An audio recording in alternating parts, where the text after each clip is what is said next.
할머니, 저 의사 수상해요.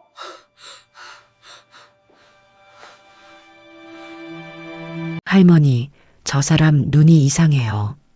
7살 민준이가 할머니 손을 꼭 잡고 속삭였습니다. 사연을 듣기 전에 구독과 좋아요 부탁드립니다. 서울 한복판 대형 종합병원 로비는 사람들로 북적였어요. 하지만 민준이의 시선은 오직 한 사람에게 고정되어 있었습니다. 흰 가운을 입은 중년 남자. 의사처럼 보였지만 뭔가 달랐어요. 민준아, 무슨 소리야? 의사 선생님이시잖아. 할머니 박순덕 여사가 손주의 머리를 쓰다듬었습니다. 올해 72. 무릎 인공관절 수술을 받으러 온 길이었어요. 아니에요, 할머니.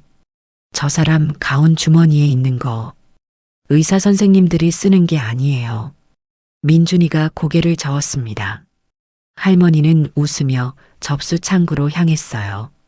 손주의 말을 대수롭지 않게 여겼습니다.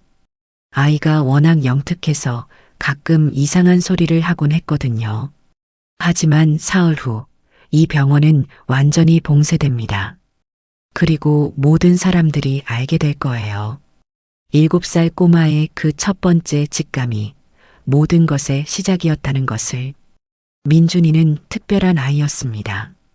태어난 지 18달 만에 한글을 떼고 3살에 구구단을 외웠어요. 5살 때 지능검사를 받았는데 검사관이 깜짝 놀랐습니다. 이 아이 측정이 안 됩니다. 최소 IQ 200 이상으로 추정됩니다. 부모는 기뻐해야 할지 걱정해야 할지 몰랐어요. 민준이의 아버지 강태호는 평범한 회사원이었고 어머니 박지영은 동네 미용실을 운영했습니다. 어디서 이런 천재가 나왔는지 신기할 따름이었죠. 문제는 민준이가 또래 아이들과 어울리지 못한다는 것이었어요. 유치원에서도 혼자 책만 읽었습니다. 친구들의 놀이가 시시했거든요. 선생님들은 걱정했지만 민준이의 할머니 순떡 여사만은 달랐습니다. 우리 민준이는 특별한 아이야. 세상이 아직 이 아이를 이해 못하는 거지. 할머니는 늘 민준이 편이었어요. 부모가 맞벌이로 바쁠 때 민준이를 돌봐준 것도 할머니였습니다. 둘은 특별한 유대가 있었어요. 그런데 올해 초 할머니 무릎이 급격히 나빠졌습니다. 퇴행성 관절염이 심해져서 걷기조차 힘들어졌어요. 의사는 인공관절 수술을 권했습니다. 어머니, 서울 큰 병원에서 수술 받으세요. 저희가 모실게요. 아들 태우가 말했습니다. 순덕 여사는 고개를 저었어요. 나 혼자 가면 돼. 너희는 바쁘잖아. 그래도 대신 민준이 데려갈게. 그 애가 나 없으면 밥도 안 먹잖아. 그렇게 해서 할머니와 손주는 함께 서울로 올라왔습니다. 한강대학교 병원. 국내 최고 수준의 의료진을 갖춘 대형 종합병원이었어요. 입원 수속을 하는 동안 민준이는 병원 구석구석을 관찰했습니다. 천장의 CCTV 위치, 직원들의 동선, 환자들의 표정. 모든 것이 민준이의 뇌에 저장되었어요. 할머니, 이 병원 이상해요. 왜? 직원들이 너무 피곤해 보여요. 그리고 저쪽 간호사 언니, 아까부터 3번이나 같은 복도를 왔다 갔다 해요. 뭔가 찾는 것 같아요. 할머니는 웃었습니다. 에이, 병원이 바쁘니까 그렇지. 우리 민준이는 너무 똑똑해서 탈이야. 민준이는 입을 다물었습니다.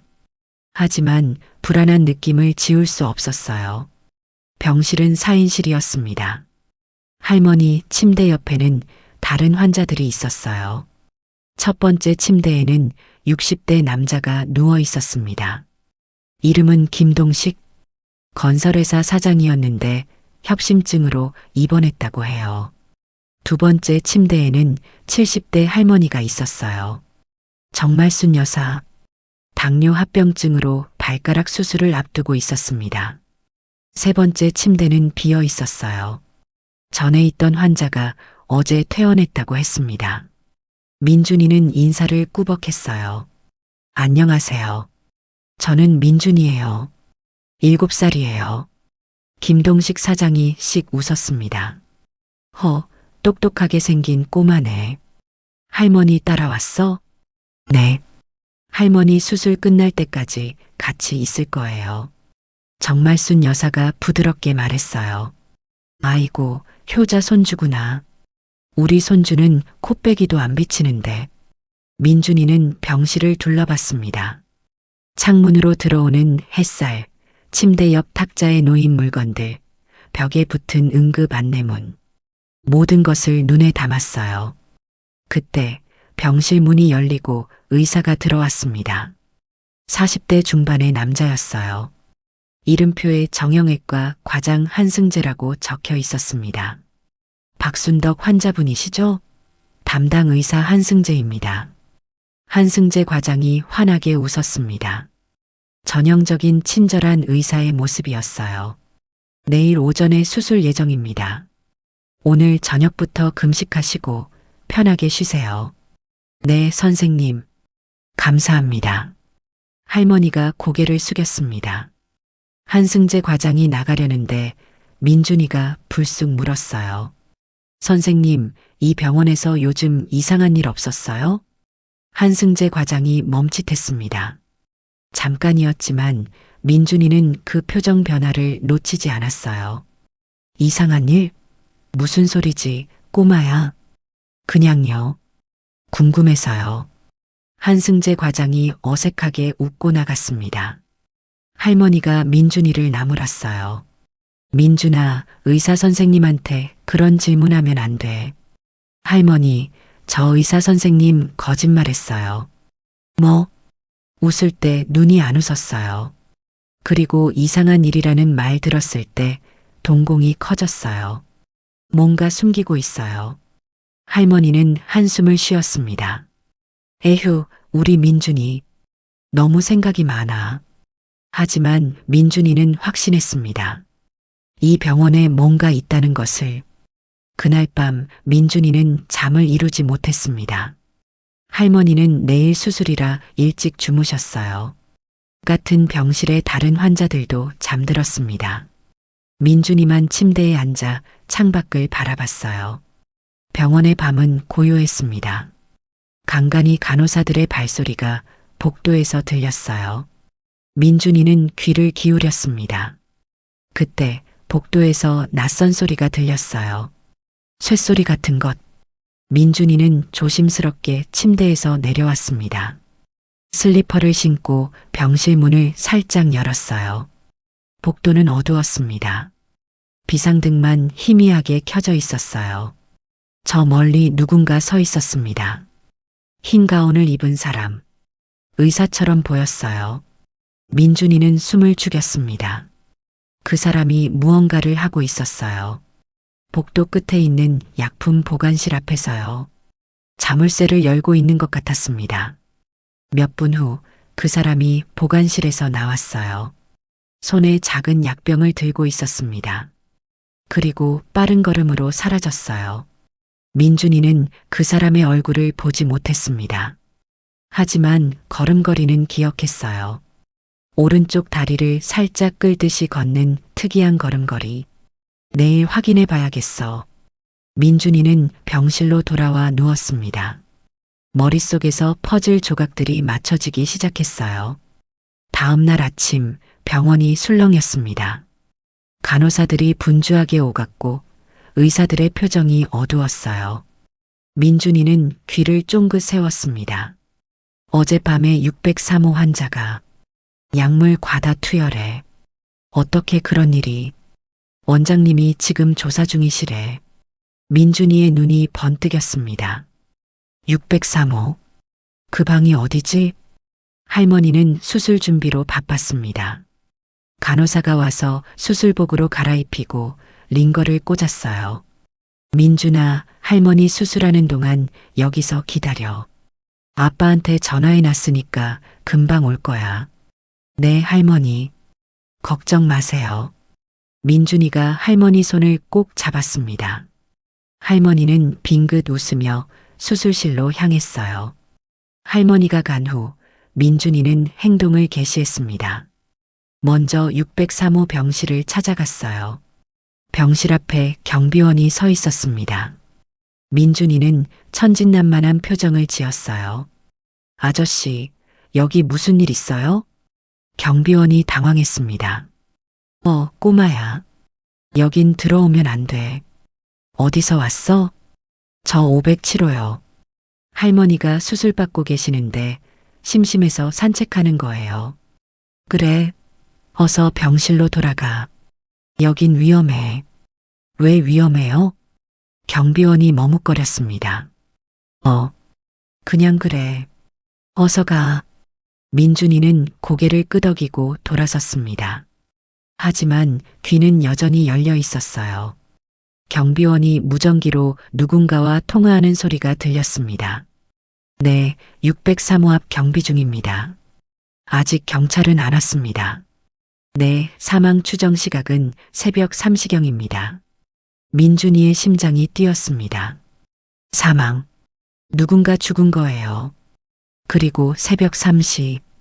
자신이 복도에서 수상한 사람을 본 시각과 비슷했습니다. 민준이는 서둘러 자리를 떴습니다. 머릿속이 복잡해졌어요. 어젯밤 그 사람이 범인일까? 약품 보관실에서 뭔가를 가져갔어. 그게 603호 환자에게 투여된 걸까? 추론이 빠르게 진행되었습니다. 하지만 증거가 없었어요.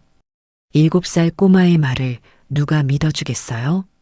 민준이는 다른 방법을 생각했습니다. 정보를 더 모아야 했어요. 점심때 민준이는 병원 식당에 갔습니다. 환자 가족들과 직원들이 뒤섞여 식사를 하고 있었어요. 민준이는 구석자리에 앉아 사람들의 대화에 귀를 기울였습니다. 603호 환자, 김 회장님 아들이래. 그 재벌 김 회장? 응. 유일한 상속자였대. 지금 김 회장이 난리도 아니라더라. 경찰은 왜 아직 안 와? 병원 측에서 막고 있대. 스캔들 나면 안 되니까. 내부 조사 먼저 하는 거지. 민준이의 눈이 반짝였습니다. 재벌 상속자? 유일한. 그렇다면 죽음에서 이득을 보는 사람이 있다는 뜻이에요. 범행 동기가 생긴 거죠. 민준이는 식당을 나와 원무가로 향했습니다. 창구 앞에서 귀여운 표정을 지었어요. 안녕하세요. 저 507호 환자 보호자인데요. 화장실이 어디예요? 직원이 웃으며 알려줬습니다. 민준이는 고맙다고 인사하고 화장실로 향하는 척했어요. 그러다 슬쩍 옆에 있는 게시판을 확인했습니다. 병원 직원 명단과 조직도가 붙어 있었어요. 민준이는 재빨리 훑어봤습니다. 한승재 마이너스 정형외과 과장, 이정훈 마이너스 내과 과장, 최영수 마이너스 약제 과장, 송미영 마이너스 수간호사, 이름들을 머릿속에 저장했습니다. 그리고 한 가지 특이한 점을 발견했어요. 조직도 옆에 작은 메모가 붙어 있었습니다.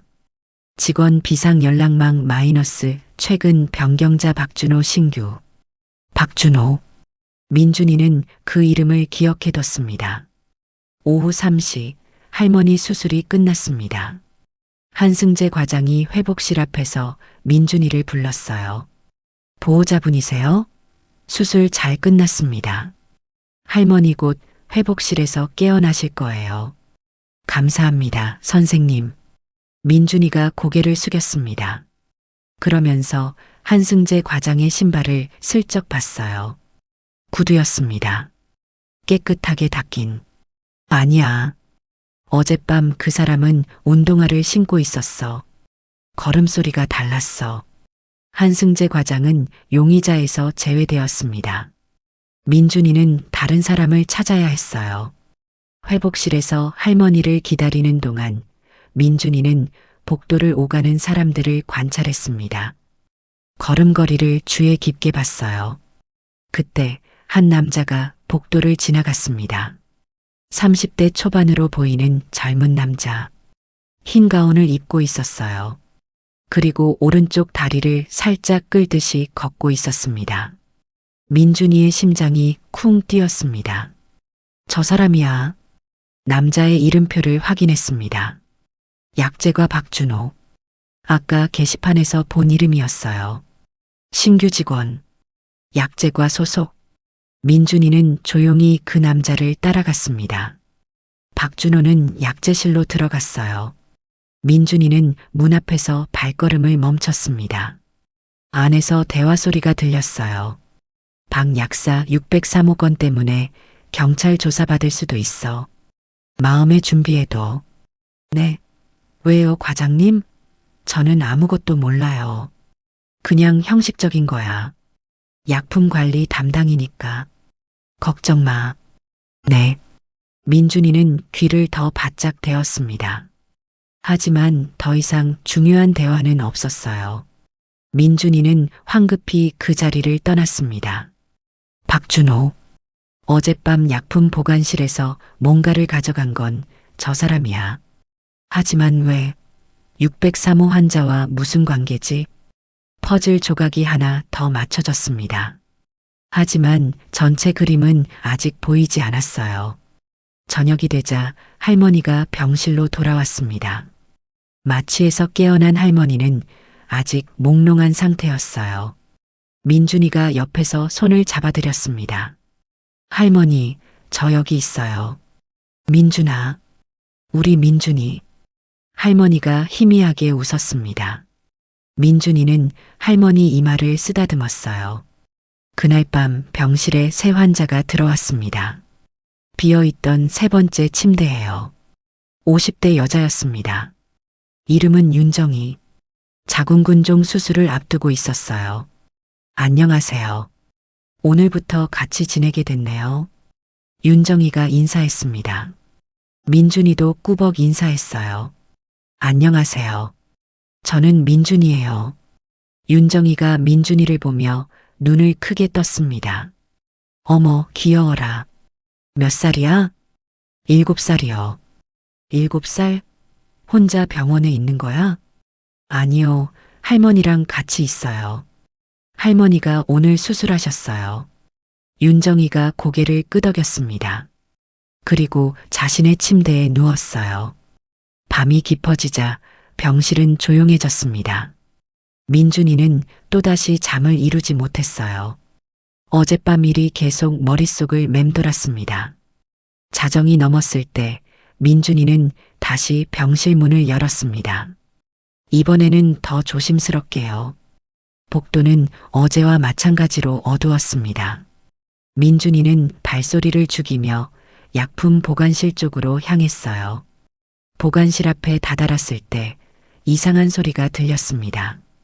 안에서 무언가 떨어지는 소리. 민준이는 문 옆에 숨었습니다. 심장이 미친 듯이 뛰었어요. 잠시 후 보관실 문이 열렸습니다. 나온 사람은 박준호가 아니었어요. 여자였습니다. 간호사 복장을 한 젊은 여자. 손에는 작은 봉지를 들고 있었어요. 민준이는 숨을 죽였습니다. 여자가 황급히 복도를 지나갔어요. 민준이는 그 여자의 뒷모습을 또렷이 기억했습니다. 짧은 단발머리, 왼쪽 귀에 작은 점. 또 다른 사람이 있어. 이건 혼자 한 일이 아니야.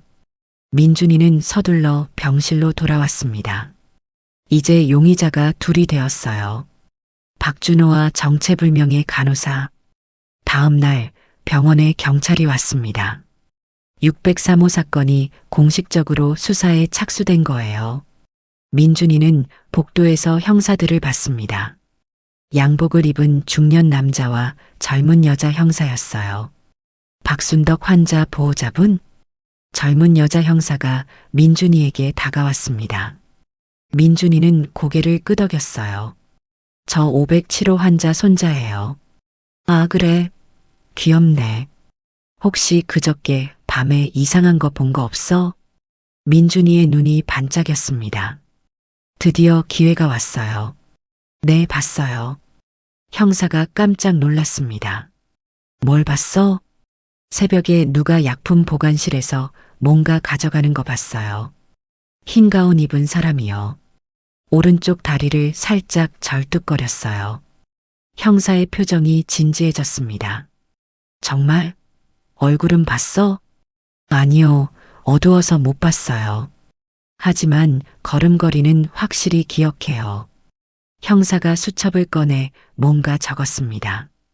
고마워, 꼬마야. 중요한 정보야. 형사가 가고 나자 민준이는 생각에 잠겼습니다. 경찰에 말했지만 그것만으로는 부족했어요. 더 확실한 증거가 필요했습니다. 민준이는 결심했어요. 직접 조사를 계속하기로요. 그날 오후 할머니의 상태가 좋아졌습니다. 민준아, 많이 기다렸지? 할머니, 이제 괜찮아. 할머니가 웃으며 민준이의 볼을 만졌어요. 민준이는 할머니 손을 꼭 잡았습니다. 할머니, 저 잠깐 산책 다녀와도 돼요? 그래, 다녀와. 멀리 가지 말고. 민준이는 병실을 나왔습니다. 목적지는 간호사실이었어요. 간호사실 앞에 도착하자 민준이는 귀여운 표정을 지었습니다. 저기요, 언니들. 저길 잃어버렸어요. 507호가 어디예요? 간호사 한 명이 웃으며 일어났습니다. 어머, 귀여워. 507호? 이쪽으로 가면 돼. 감사해요, 언니. 민준이는 고맙다고 인사하면서 간호사실 안을 슬쩍 살폈어요. 간호사들의 이름표, 근무표, 그리고 벽에 붙은 사진들. 그때 한 간호사의 뒷모습이 눈에 들어왔습니다. 짧은 단발머리. 민준이는 그 간호사가 돌아서기를 기다렸어요. 잠시 후 간호사가 돌아섰습니다. 왼쪽 귀에 작은 점이 있었어요. 저 사람이야. 민준이는 심장이 터질 것 같았지만 침착함을 유지했습니다. 이름표를 확인했어요. 김수현. 민준이는 병실로 돌아가는 척하다가 다시 간호사실 근처에 숨었습니다. 김수현의 행동을 관찰하기 위해서였어요. 30분쯤 지났을 때 김수현이 간호사실을 나왔습니다. 그리고 엘리베이터를 탔어요. 민준이는 계단으로 뒤따라갔습니다. 김수현은 지하 1층으로 내려갔어요. 거기는 병원 창고와 기계실이 있는 곳이었습니다. 민준이는 조심스럽게 뒤를 밟았어요.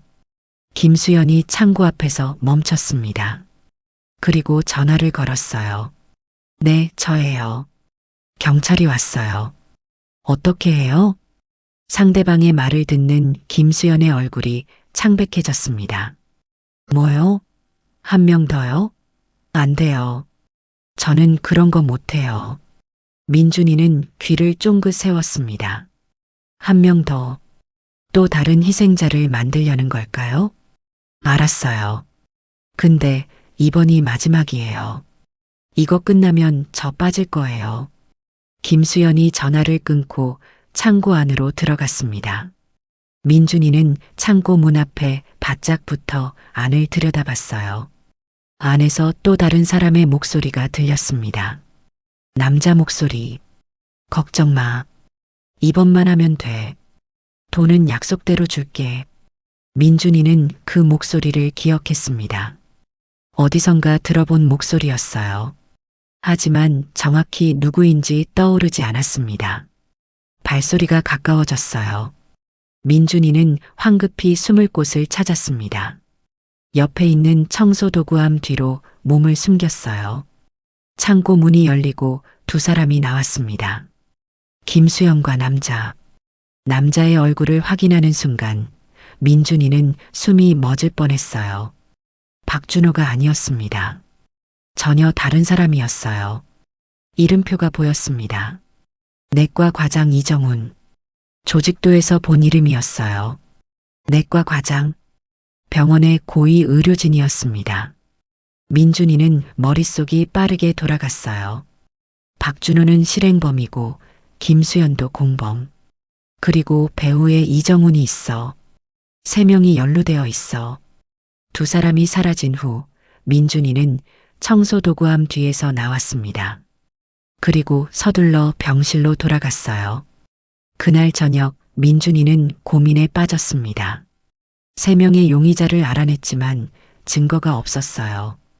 어른들에게 말해도 7살 꼬마의 말을 누가 믿어주겠어요? 그때 병실 문이 열렸습니다. 아버지 강태호가 들어왔어요. 민준아, 아빠. 민준이가 아버지에게 달려갔습니다. 강태호가 민준이를 꼭 껴안았어요. 고생했어, 우리 민준이. 할머니는 어떠셔? 수술 잘 끝났어요. 지금 주무시고 계세요.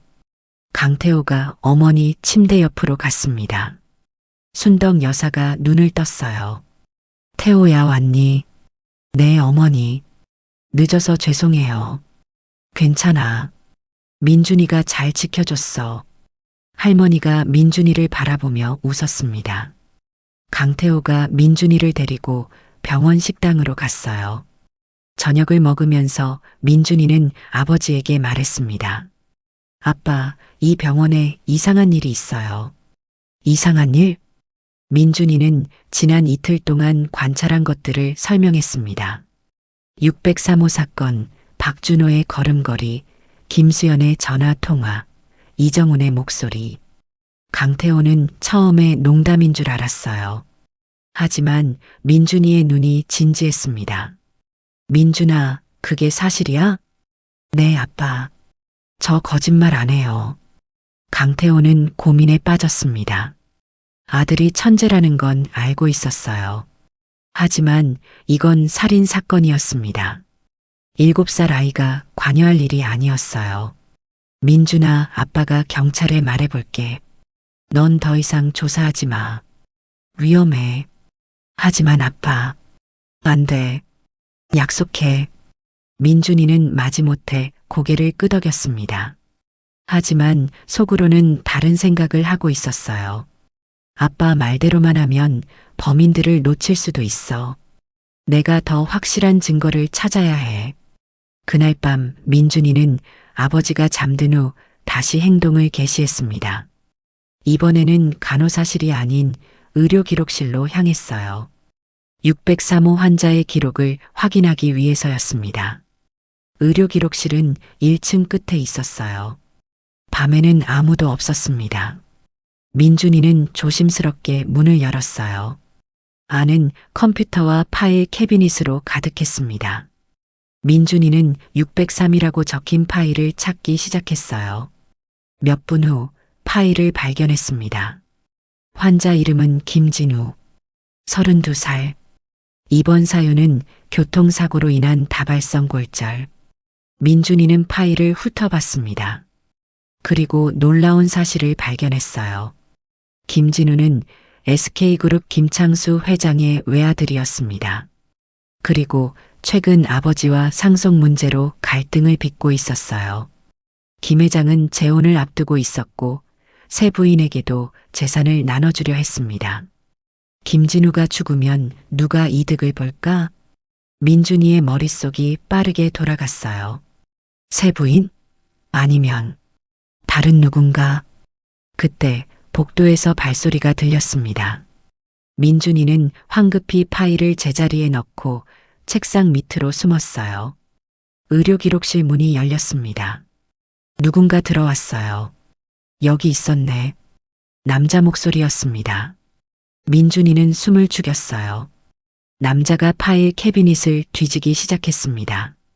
잠시 후 종이 찢어지는 소리가 들렸어요. 이거면 됐어. 남자가 무언가를 주머니에 넣고 나갔습니다. 민준이는 잠시 기다렸다가 책상 밑에서 나왔어요. 파일 캐비닛을 확인했습니다. 603호 파일이 사라져 있었어요. 증거를 인멸하고 있어. 민준이는 서둘러 의료기록실을 나왔습니다. 하지만 그 남자가 누구인지 확인하지 못했어요. 목소리로 추측하건대 이정훈 같았지만 확신할 수 없었습니다. 다음 날 아침 병원에 또 다른 사건이 터졌습니다. 이번에는 408호 환자였어요. 급성 심정지로 사망했습니다. 70대 남자, 이름은 박성호. 민준이는 간호사들의 대화에 귀를 기울였어요. 408호 환자도 약물 과다래. 뭐야 또? 어떻게 된 거야? 이 병원? 원장님이 비상회의 소집했대. 오늘 오후에 민준이의 안색이 어두워졌습니다. 한 명 더. 김수연이 전화로 말한 그대로였어요. 범인들이 또 다른 살인을 저지른 거예요. 민준이는 408호로 향했습니다. 이번에는 경비원이 없었어요. 경찰이 아직 도착하지 않은 것 같았습니다. 병실 안을 들여다봤어요. 빈 침대와 의료기기들, 그리고 바닥에 떨어진 뭔가가 눈에 들어왔습니다. 작은 주사기 캡이었어요. 민준이는 주위를 살피고 재빨리 병실 안으로 들어갔습니다. 주사기 캡을 주었어요. 그리고 주머니에 넣었습니다. 이게 증거가 될 수 있어. 병실을 나오려는 순간 누군가와 마주쳤습니다. 김수연이었어요. 어머, 넌 누구야? 여기서 뭐해? 김수연의 눈빛이 날카로워졌습니다. 민준이는 천진난만한 표정을 지었어요. 저길 잃어버렸어요. 507호 어디예요? 507호? 여기는 4층이야. 5층으로 가야 해. 아, 감사해요, 언니. 민준이가 뛰어가려는데 김수연이 팔을 잡았습니다. 잠깐. 손에 뭐 들고 있어? 아무것도 없어요. 민준이가 주머니를 가렸습니다. 김수연의 눈이 좁아졌어요. 보여줘봐. 싫어요. 민준이가 팔을 뿌리치고 뛰어갔습니다. 김수연이 뒤따라왔어요. 이리 와. 민준이는 전속력으로 달렸습니다. 계단을 뛰어내려가고 복도를 가로질렀어요. 심장이 터질 것 같았습니다. 엘리베이터 앞에 도착했을 때 문이 막 열렸어요. 민준이는 안으로 뛰어들었습니다. 5층이요. 버튼을 눌렀습니다. 문이 닫히기 직전 김수연이 엘리베이터 앞에 도착했어요. 하지만 이미 문은 닫혔습니다. 민준이는 가슴을 쓸어내렸어요. 손에서 식은땀이 났습니다. 이제 저 사람이 나를 알아봤어. 위험해졌어. 507호 병실로 돌아왔을 때 아버지와 할머니가 걱정스러운 표정으로 기다리고 있었습니다. 민준아, 어디 갔었어? 아버지가 물었어요. 산책했어요. 혼자 돌아다니면 안 돼. 요즘 병원 분위기 이상하잖아. 네, 아빠. 민준이는 대답하면서도 주머니 속 주사기 캡을 만지작거렸어요. 이걸 어떻게 해야 할까요? 경찰에 주면 될까요? 그때 병실 문이 열렸습니다. 젊은 여자 형사가 들어왔어요. 어제 민준이와 대화했던 그 형사였습니다. 안녕하세요. 강민준 군 맞지? 나 어제 만났던 형사야. 잠깐 이야기 좀 할 수 있을까? 네. 민준이는 고개를 끄덕였습니다. 형사와 함께 복도로 나갔어요. 민준아, 내가 어제 해준 이야기 때문에 왔어. 걸음걸이가 특이한 사람 말이야. 혹시 더 아는 거 없어? 민준이는 잠시 망설였습니다. 그리고 결심했어요. 형사 언니, 저 이거 보여줄 게 있어요.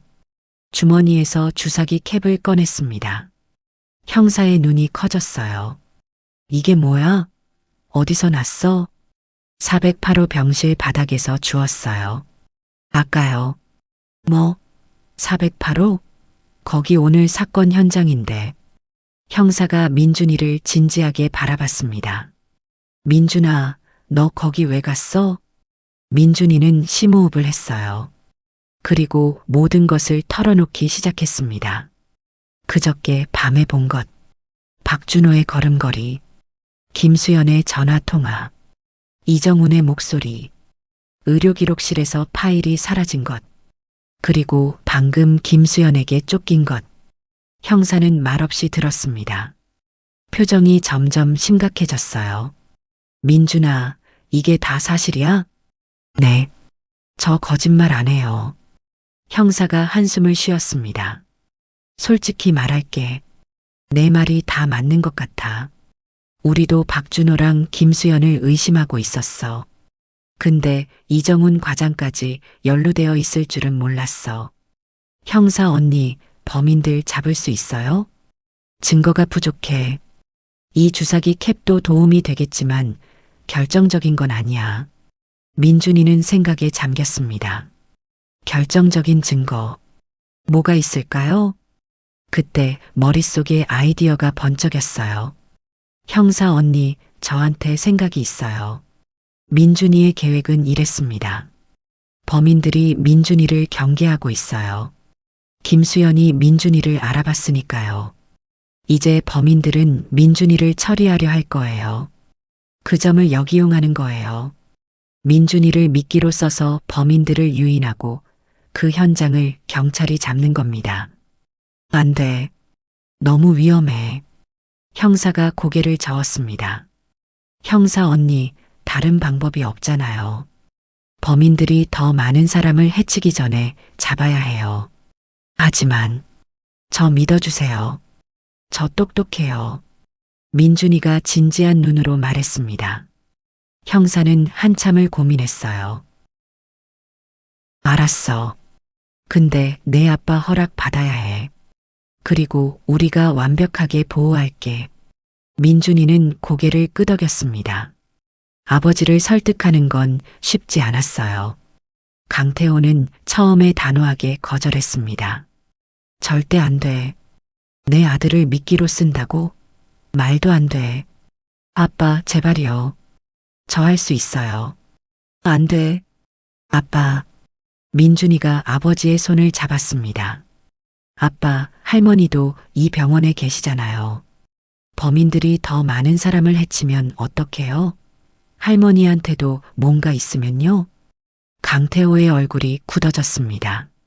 한참을 침묵하다가 입을 열었어요.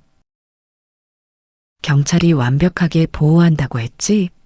네, 아빠. 강태호가 형사를 바라봤습니다. 제 아들한테 조금이라도 위험한 일이 생기면 저는 가만히 있지 않을 겁니다. 알겠습니다. 최선을 다해 보호하겠습니다. 그렇게 작전이 시작되었습니다. 그날 저녁 민준이는 일부러 혼자 복도를 돌아다녔습니다. 형사와 경찰들은 CCTV 사각지대에 숨어서 지켜보고 있었어요. 민준이는 무선 송수신기를 목걸이처럼 걸고 있었습니다. 형사 언니 들려요? 응, 잘 들려. 조심해. 민준이는 약품 보관실 근처를 서성였습니다. 마치 아무것도 모르는 것처럼요. 30분이 지났을 때 누군가 다가왔습니다. 김수연이었어요. 안녕, 꼬마야. 김수연이 웃으며 말했습니다. 하지만 그 웃음이 섬뜩했어요. 안녕하세요, 언니.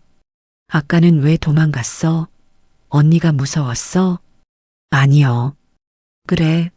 그럼 언니랑 잠깐 이야기하자. 이리 와. 김수연이 민준이의 팔을 잡았습니다. 민준이는 저항하지 않았어요. 작전대로요. 김수연이 민준이를 데리고 지하 1층으로 향했습니다. 어제 민준이가 목격한 그 창고였어요. 창고 안에 들어서자 두 사람이 더 있었습니다. 박준호와 이정훈. 이 꼬마가 문제야? 이정훈이 물었습니다. 네, 과장님. 아까 408호에서 뭔가 주웠어요. 주사기 캡인 것 같아요. 뭐? 경찰한테 줬어? 아직은 모르겠어요. 그래서 데려온 거예요. 이정훈이 민준이에게 다가왔습니다. 꼬마야, 내가 뭘 받고 뭘 주었는지 말해봐. 민준이는 떨리는 목소리로 말했어요. 저 아무것도 안 봤어요. 거짓말하지 마. 넌 우리가 뭘 했는지 알고 있어. 그렇지? 이정훈의 눈빛이 차가워졌습니다. 603호 환자, 그리고 408호 환자. 그게 우리 짓이라는 거 알고 있지? 민준이는 대답하지 않았어요. 하지만 그 침묵이 대답이었습니다. 똑똑한 꼬마네. 문제는 내가 너무 많이 알아버렸다는 거야. 이정훈이 박준호에게 신호를 보냈습니다. 박준호가 주머니에서 주사기를 꺼냈어요. 이게 뭔지 알아? 이걸 맞으면 아무것도 모르게 돼. 영원히. 민준이의 심장이 미친 듯이 뛰었습니다. 하지만 침착해야 했어요. 경찰이 듣고 있으니까요. 왜 그런 짓을 한 거예요? 민준이가 물었습니다. 시간을 벌기 위해서였어요. 이정훈이 비웃었습니다. 돈이지. 603호 김진우는 재벌 상속자였어. 그가 죽으면 재산이 어디로 갈까? 그의 약혼녀에게 일부가 가게 되어 있었지. 그 약혼녀가 우리한테 의뢰한 거야. 5억이었어. 그럼 408호는요? 그건 보험금이야. 박성호 할아버지는 거액의 보험에 들어 있었거든. 가족이 의뢰했어. 3억? 민준이는 분노가 치밀어 올랐습니다. 돈 때문에 사람을 죽이다니. 나쁜 사람들. 뭐, 나쁘다고? 꼬마야, 세상이 원래 이래. 돈이면 다 되는 거야. 이정훈이 박준호에게 고개를 끄덕였습니다. 박준호가 주사기를 들고 민준이에게 다가왔어요. 안녕, 꼬마야. 바로 그 순간 창고 문이 벌컥 열렸습니다. 경찰이다. 움직이지 마. 형사와 경찰들이 뛰어들어왔어요. 총을 겨눈 채로요. 이정훈, 박준호, 김수연은 얼어붙었습니다. 너희들은 체포됐어. 살인 혐의로.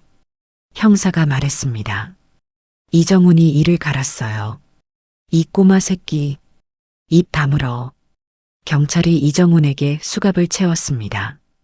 박준호와 김수연도 마찬가지였어요. 민준이는 그제야 다리에 힘이 풀렸습니다. 주저앉을 뻔했지만 형사가 부축해줬어요. 잘했어, 민준아. 정말 대단해. 형사 언니, 저 무서웠어요. 민준이가 울음을 터뜨렸습니다. 아무리 천재라도 7살 아이였어요. 무서웠던 거예요. 형사가 민준이를 꼭 안아줬습니다. 이제 괜찮아. 다 끝났어. 범인들이 체포된 후 병원은 한바탕 난리가 났습니다. 내과 과장 이정훈이 살인의 주범이라는 사실에 모두가 충격받았어요. 병원 원장은 기자회견을 열고 사과했습니다. 민준이는 영웅이 되었어요. IQ 200 천재 꼬마가 살인범을 잡았다는 기사가 온 나라에 퍼졌습니다. 하지만 민준이는 영웅 대접이 불편했어요. 저는 그냥 할머니 지키고 싶었어요. 기자들 앞에서 민준이가 말했습니다. 할머니 순떡 여사는 민준이를 꼭 안아줬어요. 우리 민준이 할머니 자랑이야. 할머니. 근데 다음부터는 위험한 짓 하면 안 돼. 알았지? 네, 할머니. 민준이가 고개를 끄덕였습니다. 아버지 강태호도 민준이를 안아줬어요. 아빠가 많이 걱정했어. 근데 자랑스러워, 아들. 아빠. 가족이 함께 웃었습니다. 그로부터 며칠 후 할머니가 퇴원했습니다. 인공관절 수술은 성공적이었어요. 이제 할머니는 다시 걸을 수 있게 되었습니다. 병원을 나서는 날 형사가 찾아왔어요. 민준아, 고마워. 내 덕분에 범인들 다 잡았어. 저도 감사해요, 언니. 제 말 믿어줘서. 형사가 웃으며 민준이의 머리를 쓰다듬었습니다. 나중에 크면 형사 되는 거 어때? 재능 있는 것 같은데. 글쎄요.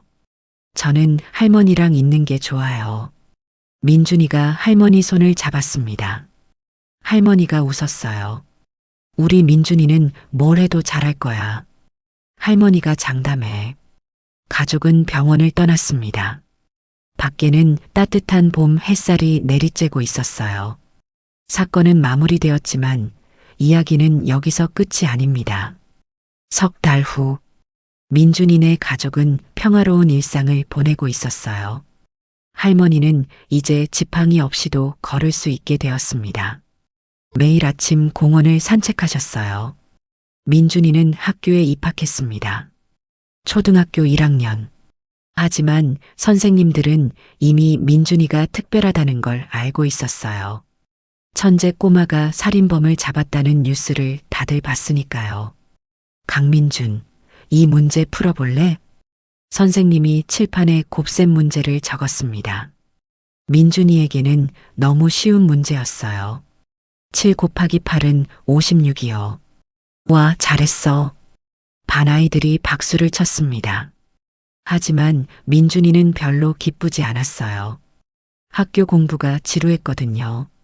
쉬는 시간 민준이는 창밖을 바라봤습니다. 하늘에 뭉게구름이 떠 있었어요. 민준아, 같이 놀래? 반 친구 지호가 다가왔습니다. 뭐하고 놀아? 숨바꼭질. 좋아. 민준이는 친구들과 어울리려고 노력했어요. 예전에는 또래들이 유치하게 느껴졌지만 이제는 달랐습니다. 병원에서의 사건 이후로 민준이는 깨달은 게 있었어요. 똑똑한 것보다 중요한 게 있다는 것을. 가족, 친구, 함께하는 시간. 할머니가 늘 말씀하셨던 것처럼요. 민준아, 머리가 좋은 건 좋은 거지만 마음이 따뜻한 게 더 중요해. 사람은 혼자 살 수 없거든. 민준이는 그 말을 가슴에 새겼습니다. 어느 토요일 오후, 민준이는 할머니와 함께 공원에 갔어요. 벤치에 앉아 비둘기에게 빵 부스러기를 던져줬습니다. 할머니, 저 물어볼 게 있어요. 뭔데? 할머니는 저 태어났을 때 어떠셨어요? 할머니가 웃었습니다. 어떻게 알았어? 할머니가 제일 기뻤지. 우리 민준이가 세상에서 제일 예쁜 아기였어. 정말요? 그럼. 눈이 반짝반짝했어. 지금처럼. 민준이가 할머니에게 기댔습니다. 할머니, 저 오래오래 할머니랑 같이 있을 거예요. 그래, 그래야지. 할머니도 오래오래 살아서 우리 민준이 다 큰 거 볼 거야. 할머니가 민준이의 머리를 쓸어줬어요. 따뜻한 손길이었습니다. 그때 민준이의 핸드폰이 울렸어요. 아버지에게서 온 전화였습니다. 민준아, 지금 어디야? 공원이요. 할머니랑 같이요. 그래, 좋은 소식이 있어. 집에 빨리 와. 무슨 소식이요? 와서 말해줄게. 전화가 끊겼습니다. 민준이는 궁금했지만 할머니와 함께 집으로 향했어요. 집에 도착하자 아버지와 어머니가 웃으며 기다리고 있었습니다. 무슨 일이에요? 민준이가 물었어요. 민준아, 앉아봐. 아버지가 말했습니다. 민준이는 소파에 앉았어요. 사실은 내가 병원에서 한 일 때문에 연락이 왔어. 연락이요? 응. 한국과학영재학교에서 내가 특별한 아이라는 걸 알고 입학을 권유했어. 민준이의 눈이 커졌습니다. 한국과학영재학교. 전국에서 가장 똑똑한 아이들이 모인다는 그 학교요. 정말요? 응. 내가 원하면 내년에 입학할 수 있대. 민준이는 잠시 생각에 잠겼어요. 영재학교. 거기 가면 더 많이 배울 수 있겠지요. 더 똑똑해질 수 있겠지요. 하지만 민준이가 고개를 들어 할머니를 바라봤습니다. 할머니는 빙그레 웃고 계셨어요. 민준아, 내가 결정해. 할머니는 내가 뭘 선택하든 응원할게. 민준이는 마음을 정했습니다. 저, 안 갈래요. 뭐? 아버지와 어머니가 놀랐습니다. 왜? 좋은 기회인데. 저는 지금 학교가 좋아요. 친구들도 있고 선생님도 좋아요.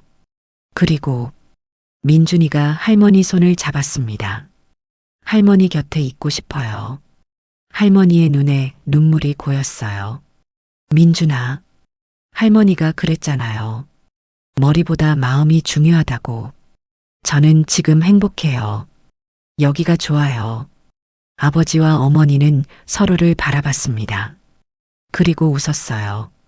알았어. 내가 결정한 거라면 존중할게. 고마워요, 아빠. 엄마. 민준이가 활짝 웃었습니다. 그날 저녁 온 가족이 함께 저녁을 먹었어요. 할머니가 좋아하시는 된장찌개와 불고기였습니다. 맛있다. 민준이가 밥을 먹으며 말했어요. 많이 먹어. 우리 민준이. 어머니가 웃으며 반찬을 올려줬습니다.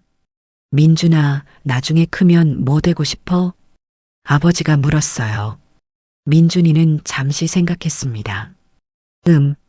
아직 모르겠어요. 근데 사람들 도와주는 일 하고 싶어요. 사람들 도와주는 일? 네. 병원에서 그랬잖아요. 제가 도와서 범인 잡았잖아요. 그때 기분 좋았어요. 누군가를 도와줄 수 있다는 게요. 할머니가 민준이를 바라봤습니다. 눈에 자부심이 가득했어요. 우리 민준이 정말 착한 아이야. 할머니도 착해요. 에이, 할머니가 뭘. 할머니는 제일 좋아요. 세상에서 제일. 민준이가 할머니를 꼭 안았습니다. 할머니도 민준이를 안아줬어요. 아버지와 어머니는 그 모습을 보며 웃었습니다. 따뜻한 가족의 저녁이었어요. 그로부터 몇 년이 흘렀습니다. 민준이는 초등학교를 졸업하고 중학생이 되었어요. 여전히 똑똑했지만 예전처럼 혼자 있지 않았습니다. 친구들과 어울리고 동아리 활동도 했어요. 할머니는 팔순을 맞이했습니다. 무릎 수술 후 건강을 잘 유지하셨어요. 매일 아침 공원을 산책하고 저녁에는 민준이와 바둑을 뒀습니다. 할머니, 오늘도 제가 이겼어요. 에이, 이 녀석. 할머니한테 봐줘야지. 바둑은 봐주면 안 돼요. 알았어, 알았어. 둘이 함께 웃었습니다. 어느 날 민준이가 학교에서 돌아와 할머니에게 말했어요. 할머니, 저 결정했어요. 뭘? 나중에 의사 될 거예요. 할머니가 놀랐습니다. 의사? 갑자기 왜? 그때 병원에서 일 있었잖아요.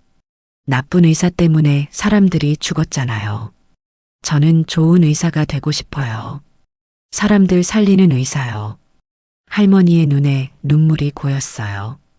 우리 민준이 정말 훌륭한 사람이 될 거야. 할머니가 응원해 주셔서 그래요. 민준이가 할머니 손을 잡았습니다. 할머니, 제가 의사 되면 할머니 제일 먼저 모실게요. 그래, 그래. 할머니 그때까지 안 죽고 기다릴게. 죽으면 안 돼요. 약속이에요. 알았어, 약속. 할머니와 민준이가 새끼손가락을 걸었습니다. 세월이 또 흘렀습니다. 민준이는 의대에 진학했어요. 전교 수석으로요. 모든 신문에 천재소년, 의대 수석 입학이라는 기사가 났습니다. 하지만 민준이는 관심이 없었어요. 그저 열심히 공부했습니다. 의대 생활은 힘들었어요. 밤새 공부하고 실습하고 또 공부하고. 하지만 민준이는 포기하지 않았습니다. 할머니와의 약속이 있었으니까요. 할머니는 이제 90이 되셨어요. 건강이 예전 같지 않았습니다. 자주 아프셨고 병원에 입원하는 일도 많아졌어요. 할머니, 제가 곧 의사 돼요. 조금만 기다리세요. 민준이가 병원에서 할머니 손을 잡고 말했습니다. 알아. 우리 민준이. 할머니 믿어. 할머니가 약해진 목소리로 말했어요. 민준이는 눈물을 참았습니다. 할머니 앞에서 울면 안 됐어요. 약해 보이면 안 됐어요. 그해 겨울 민준이는 의사국가고시에 합격했습니다. 드디어 의사가 된 거예요. 합격 소식을 듣자마자 민준이는 할머니에게 달려갔습니다. 할머니는 요양병원에 계셨어요. 할머니, 저 합격했어요. 의사 됐어요. 민준이가 외쳤습니다. 할머니가 눈을 떴어요. 희미하게 웃으셨습니다.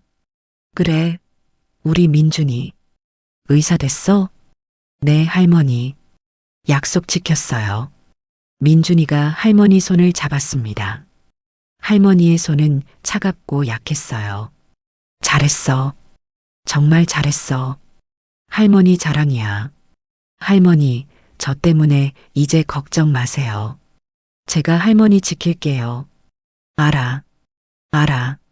할머니가 민준이의 손을 꼭 쥐었습니다. 민준아. 네, 할머니. 사랑해. 저도 사랑해요, 할머니. 그날 밤 할머니는 평화롭게 눈을 감으셨습니다. 민준이의 손을 잡은 채로요. 할머니의 장례식은 조용했습니다. 가족과 친척, 그리고 할머니를 아는 분들이 모였어요. 민준이는 영정사진 앞에 서서 말했습니다. 할머니는 저에게 모든 것을 가르쳐 주셨어요. 사랑하는 법, 용기를 내는 법, 포기하지 않는 법. 할머니가 없었다면 지금의 저는 없었을 거예요. 민준이의 목소리가 떨렸지만 끝까지 말했어요.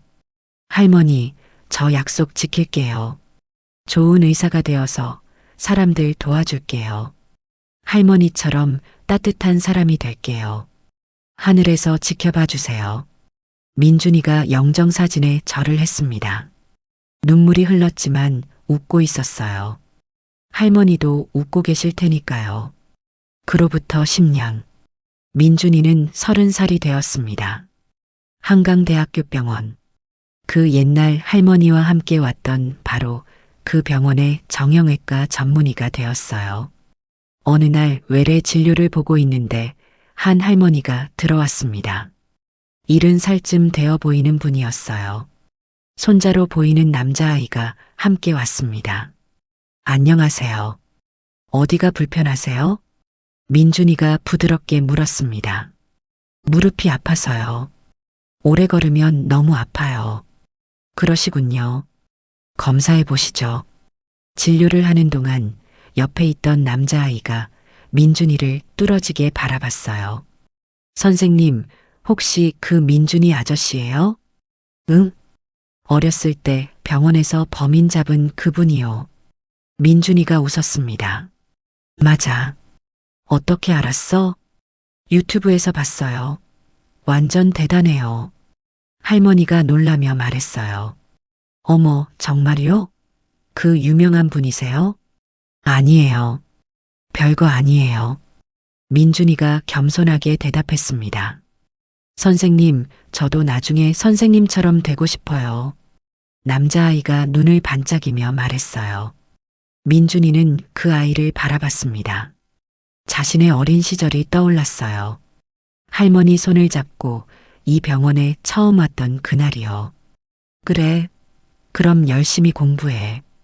근데 공부만 하면 안 돼. 네. 왜요? 마음이 따뜻해야 해. 사람을 도와주려면 머리도 중요하지만 마음이 더 중요해. 남자아이가 고개를 끄덕였습니다. 네, 알겠어요. 민준이가 웃었어요. 그리고 속으로 말했습니다. 할머니, 보이세요? 저 잘 살고 있어요. 창밖으로 햇살이 쏟아졌습니다. 따뜻한 봄날이었어요.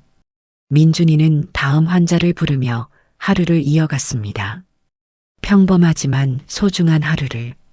그리고 가슴 한편에는 늘 할머니의 미소가 남아 있었어요. 영원히. 그날 밤 민준이는 퇴근 후 집으로 향했습니다. 집에 들어서자 아내 지수가 웃으며 맞이했어요. 오늘도 늦었네. 미안해. 환자가 많았어. 괜찮아. 밥 먹어. 식탁에 앉으니 5살 딸 수아가 달려왔습니다. 아빠, 우리 수아 왔구나. 민준이가 딸을 안아 올렸어요. 아빠, 오늘 유치원에서요. 의사 놀이했어요. 그래. 수아가 의사했어? 네. 저도 아빠처럼 의사 될 거예요. 민준이가 웃었습니다. 그래, 수아가 하고 싶은 거 다 할 수 있어. 저녁을 먹으면서 민준이는 문득 생각했어요. 할머니가 살아계셨으면 수아 많이 이뻐하셨을 텐데. 가슴이 찡했지만 슬프지는 않았습니다. 할머니는 항상 민준이 마음속에 계시니까요. 저녁 식사 후 민준이는 서재에 들어갔습니다. 책상 위에는 할머니 사진이 있었어요. 할머니, 오늘도 좋은 하루였어요. 민준이가 사진을 보며 말했습니다. 환자분들 많이 도와드렸어요. 할머니가 가르쳐 주신 대로요. 사진 속 할머니는 웃고 계셨어요. 그 따뜻한 미소. 할머니, 저 행복해요. 고마워요. 모든 것에. 민준이가 사진을 어루만졌습니다. 창밖으로 별이 빛나고 있었어요. 그 별들 중 하나가 할머니일 것 같았습니다. 민준이는 미소 지었어요. 삶은 계속됩니다. 사랑하는 사람을 떠나보내도 그 사랑은 남아있으니까요. 할머니가 민준이에게 주신 것처럼 민준이도 수아에게 전해줄 거예요. 따뜻한 마음, 용기, 그리고 사랑. 그것이 이어지는 한 이야기는 끝나지 않습니다. 한강대학교 병원 정형외과 강민준 전문의실. 문 앞에는 작은 팻말이 붙어 있습니다. 모든 환자를 가족처럼. 그 아래에 작은 글씨로 이렇게 적혀 있어요. 마이너스 제 할머니가 가르쳐 주신 것입니다.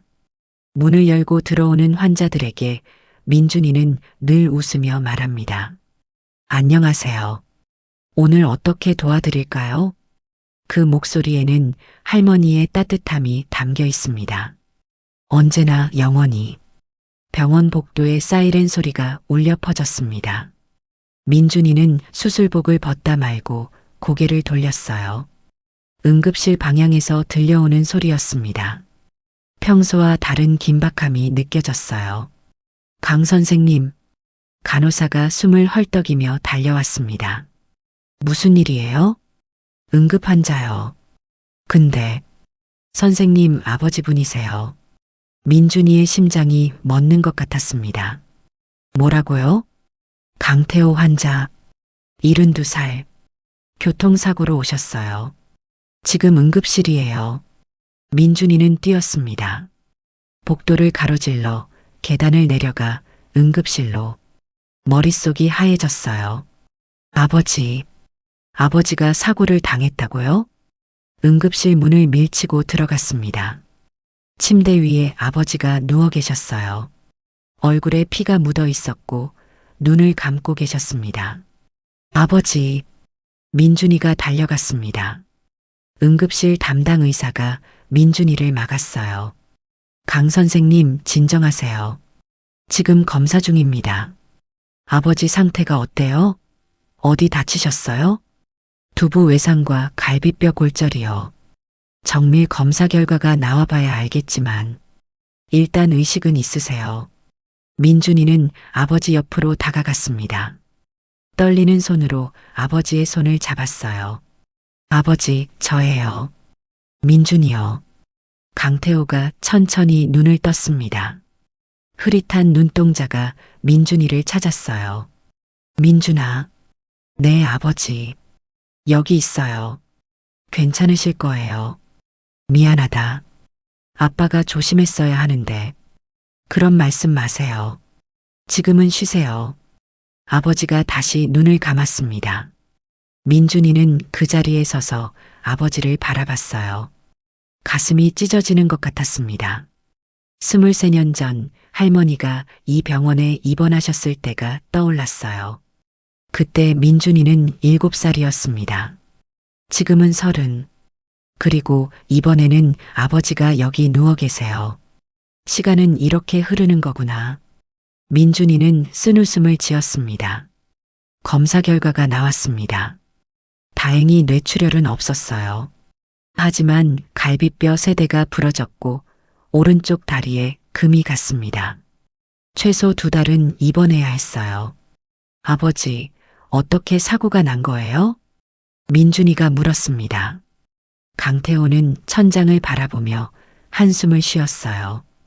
횡단보도 건너는데 차가 갑자기 들이닥쳤어.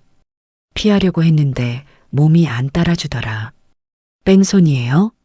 아니, 운전자가 바로 내려서 119 불렀어. 젊은 여자였는데 울면서 미안하다고 했어. 민준이는 고개를 끄덕였습니다. 뺑소니가 아니라 다행이었어요.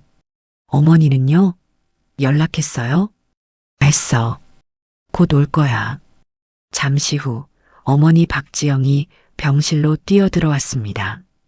이른이 넘었지만 여전히 건강하셨어요. 여보, 괜찮아요? 괜찮아, 괜찮아. 이 정도쯤이야. 아버지가 억지로 웃었습니다. 어머니는 눈물을 글썽이며 아버지 손을 잡았어요. 조심하랬잖아요. 맨날 그렇게 급하게 다니니까. 알았어, 알았어. 앞으로 조심할게. 민준이는 부모님의 모습을 바라봤습니다. 세월이 많이 흘렀어요. 아버지도 어머니도 이제 노인이 되셨습니다. 민준이 자신도 어느덧 중년에 접어들었고요. 아버지, 제가 담당할게요. 민준이가 말했습니다. 뭐? 내가? 네. 정형외과 환자시잖아요. 제가 직접 치료할게요. 아버지가 고개를 저었어요. 안 돼. 가족을 환자로 보면 안 돼. 내가 그거 모르냐? 알아요. 하지만 다른 선생님한테 맡겨. 넌 그냥 아들로 있어. 민준이는 입을 다물었습니다. 아버지 말이 맞았어요. 의사가 가족을 직접 치료하면 객관성을 잃을 수 있습니다. 하지만 마음은 그게 아니었어요. 알겠어요, 아버지. 대신 매일 와서 확인할게요. 그래, 그것만 해. 그날 밤 민준이는 집에 돌아왔습니다. 아내 지수가 걱정스러운 얼굴로 기다리고 있었어요. 아버님 어떠세요? 다행히 큰 부상은 아니야. 근데 2달은 입원하셔야 해. 다행이다. 정말 놀랐어요. 딸 수아가 아빠에게 달려왔습니다. 이제 10살이었어요. 아빠, 할아버지 많이 아파요? 조금 아프셔. 근데 금방 나으실 거야. 수아가 할아버지 병문안 가도 돼요? 그럼 내일 같이 가자. 수아가 고개를 끄덕였습니다. 저녁을 먹으면서 민준이는 생각에 잠겼어요. 아버지의 사고. 갑작스러웠습니다. 아침에 평소처럼 출근하고 오후에 갑자기 아버지가 응급실에 실려왔다는 소식을 들었어요. 인생은 정말 한치 앞을 모르는 거구나. 민준이는 할머니 생각이 났습니다. 할머니도 갑자기 돌아가셨어요. 물론 연세가 많으셨지만 그래도 그 마지막이 너무 급작스러웠습니다. 아버지한테 잘해드려야겠어. 민준이가 혼잣말처럼 중얼거렸어요. 뭐라고요? 지수가 물었습니다. 아니, 그냥 아버지 살아계실 때 효도 많이 해드려야겠다고. 지수가 민준이의 손을 잡았습니다. 그래요. 우리 자주 찾아봬요. 민준이가 고개를 끄덕였습니다. 다음 날 민준이는 수아를 데리고 병원에 갔습니다. 아버지는 일반 병실로 옮겨져 계셨어요. 4인실이었습니다. 23년 전 할머니가 계셨던 그 층의 병실이었어요. 할아버지, 수아가 달려가 아버지의 손을 잡았습니다. 오, 우리 수아 왔구나. 강태호가 환하게 웃었어요. 손녀를 보니 아픈 것도 잊은 듯 했습니다. 할아버지, 많이 아파요? 아니, 괜찮아. 할아버지 튼튼해. 거짓말. 아빠가 갈비뼈 부러졌다고 했어요. 에이, 그 정도쯤이야. 금방 나아. 수아가 걱정스러운 눈으로 할아버지를 바라봤습니다. 강태호가 수아의 머리를 쓸어줬어요. 할아버지가 빨리 나와서 수아랑 놀아줄게. 걱정 마. 약속이에요? 약속? 민준이는 그 모습을 보며 미소 지었습니다. 할머니와 자신의 관계가 떠올랐어요. 지금 수아와 아버지의 관계가 딱 그랬습니다. 아버지, 담당 선생님 누구세요? 정형외과 김 과장이래. 젊은 친구더라. 김현우 선생님이요? 아, 제 후배예요. 그래, 그럼 잘 부탁해. 네, 제가 따로 말해둘게요. 민준이가 병실을 나서려는데 아버지가 불렀어요. 민준아. 네. 너 그때 일 기억나냐? 그때요? 23년 전. 이 병원에서 내가 7살 때 민준이의 가슴이 뜨거워졌습니다. 기억해요. 어떻게 잊어요? 그때 내가 범인 잡았잖아. 아빠가 얼마나 놀랐는지 몰라.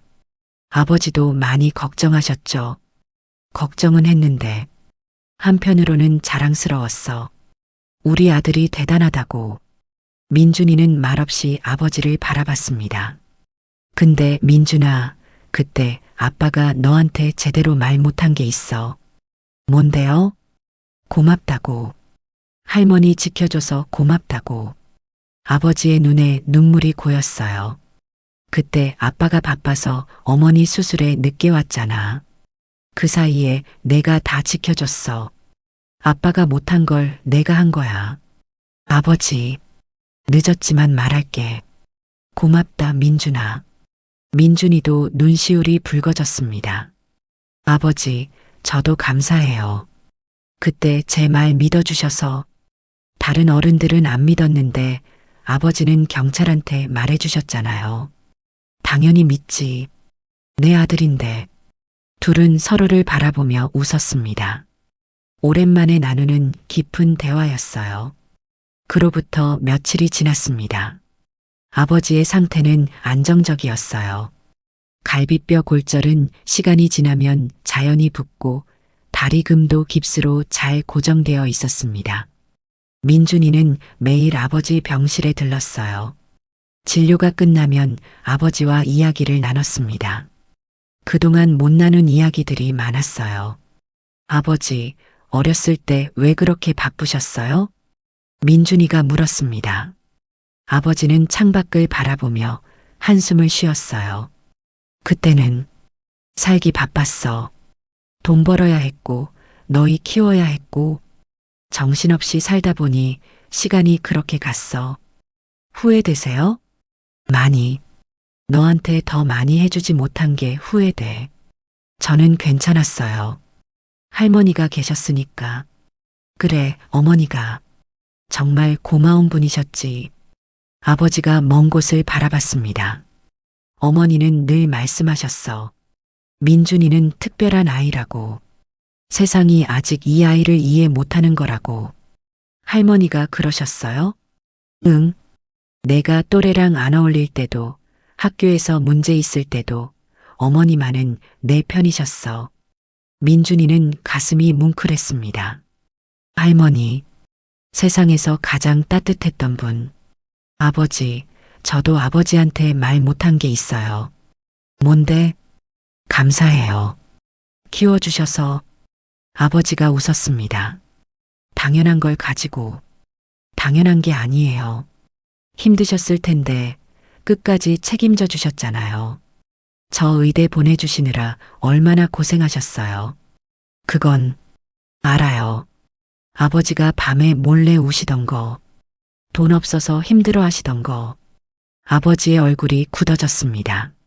내가 그걸 알았어? 네. 중학교 때 봤어요.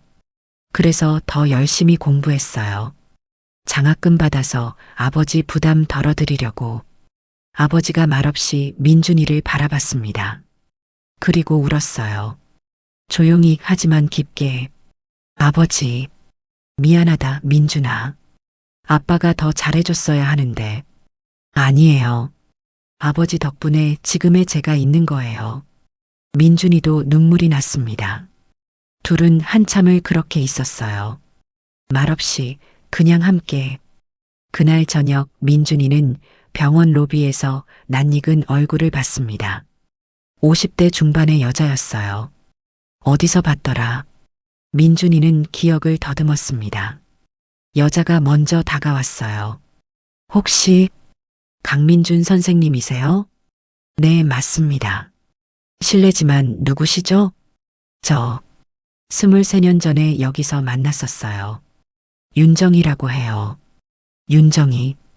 그 이름을 듣자마자 기억이 떠올랐습니다. 할머니가 입원했을 때 같은 병실에 있던 분이었어요. 아, 기억나요. 그때 같은 병실이셨죠? 네, 맞아요. 자궁근종 수술 받으러 왔었어요. 어떻게 여기 계세요? 남편이 입원했어요. 위암 수술 받으러요. 민준이는 고개를 끄덕였습니다. 그러시군요. 수술 잘 되실 거예요. 감사해요. 근데 선생님, 정말 의사가 되셨네요. 네.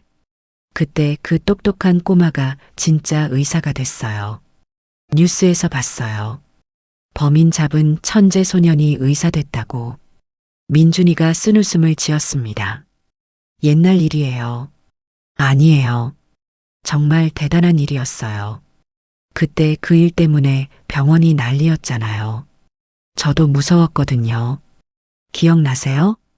그럼요. 어떻게 잊어요. 7살 꼬마가 살인범을 잡았는데 윤정이가 민준이를 바라봤습니다.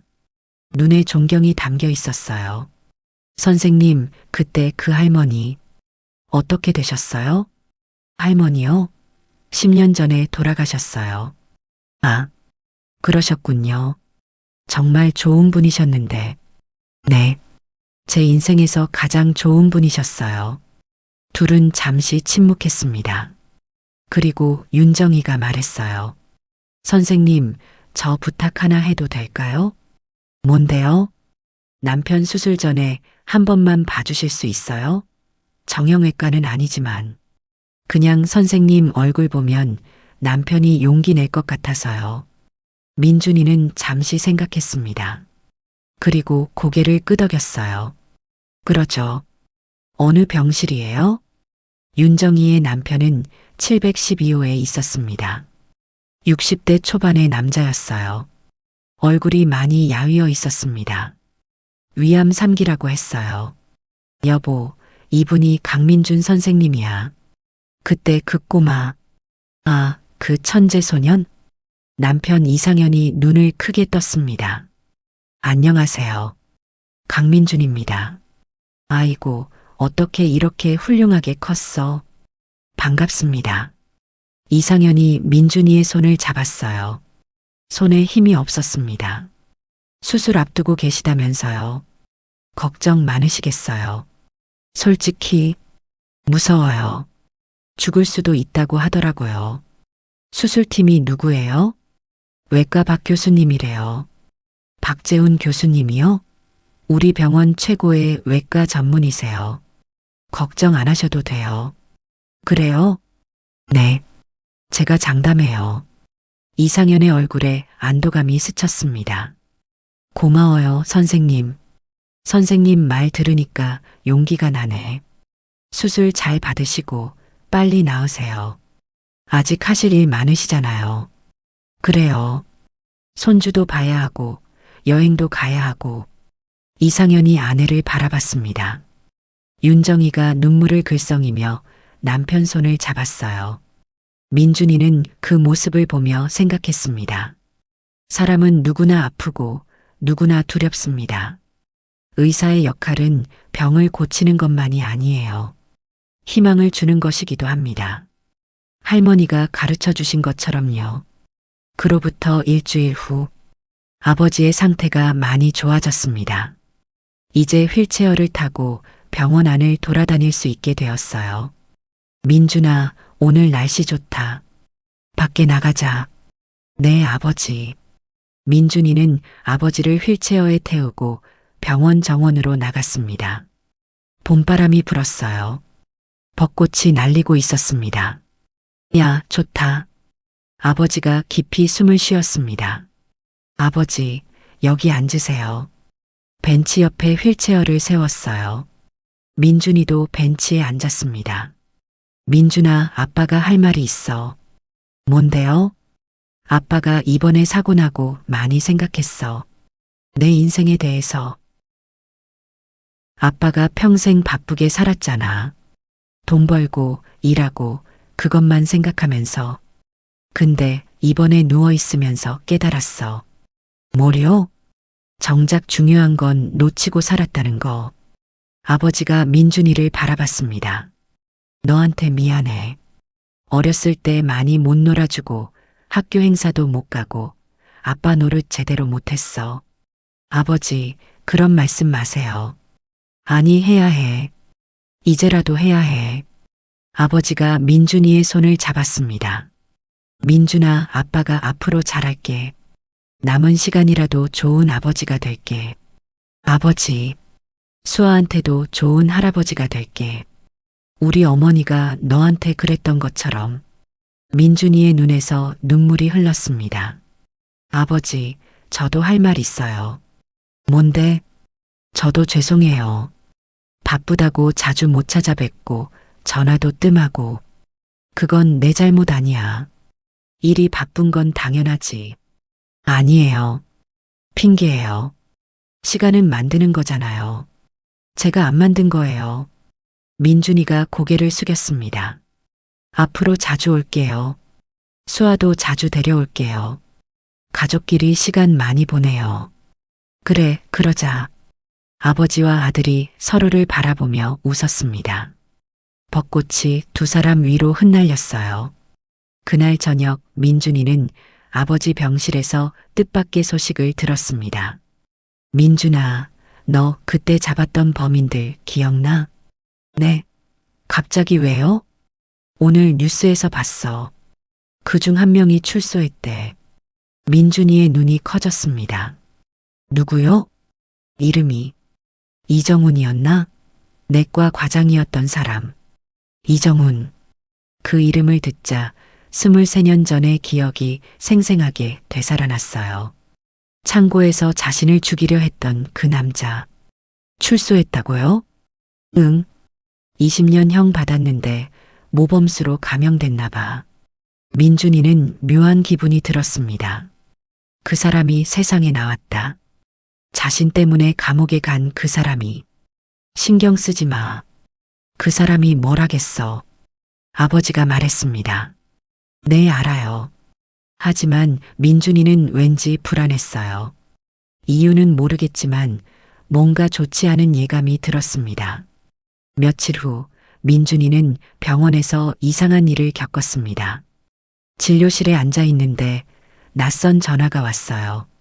여보세요? 강민준 선생님이시죠? 낯선 남자 목소리였습니다. 어딘가 익숙한 느낌이 들었어요. 네, 맞습니다. 누구시죠? 오랜만이네요. 기억하시나요? 23년 전에 만났었는데. 민준이의 심장이 쿵 뛰었습니다. 누구시죠? 이정훈입니다. 숨이 막혔습니다. 그 이름, 그 목소리. 왜 전화하신 거죠? 그냥요. 안부 전하려고요. 잘 지내시나 싶어서. 목소리에 묘한 비웃음이 섞여 있었어요. 용건이 뭡니까? 용건? 없어요. 그냥 조심하세요. 뭘 조심하라는 거죠? 인생이요. 인생은 한치 앞을 모르잖아요. 그쪽? 전화가 끊겼습니다.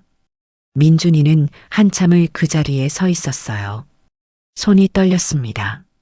조심하라고? 그게 무슨 뜻이지? 민준이는 불안했습니다. 이정훈이 복수를 계획하는 걸까요? 자신에게? 아니면 가족에게? 서둘러 아버지 병실로 갔습니다. 다행히 아버지는 무사했어요.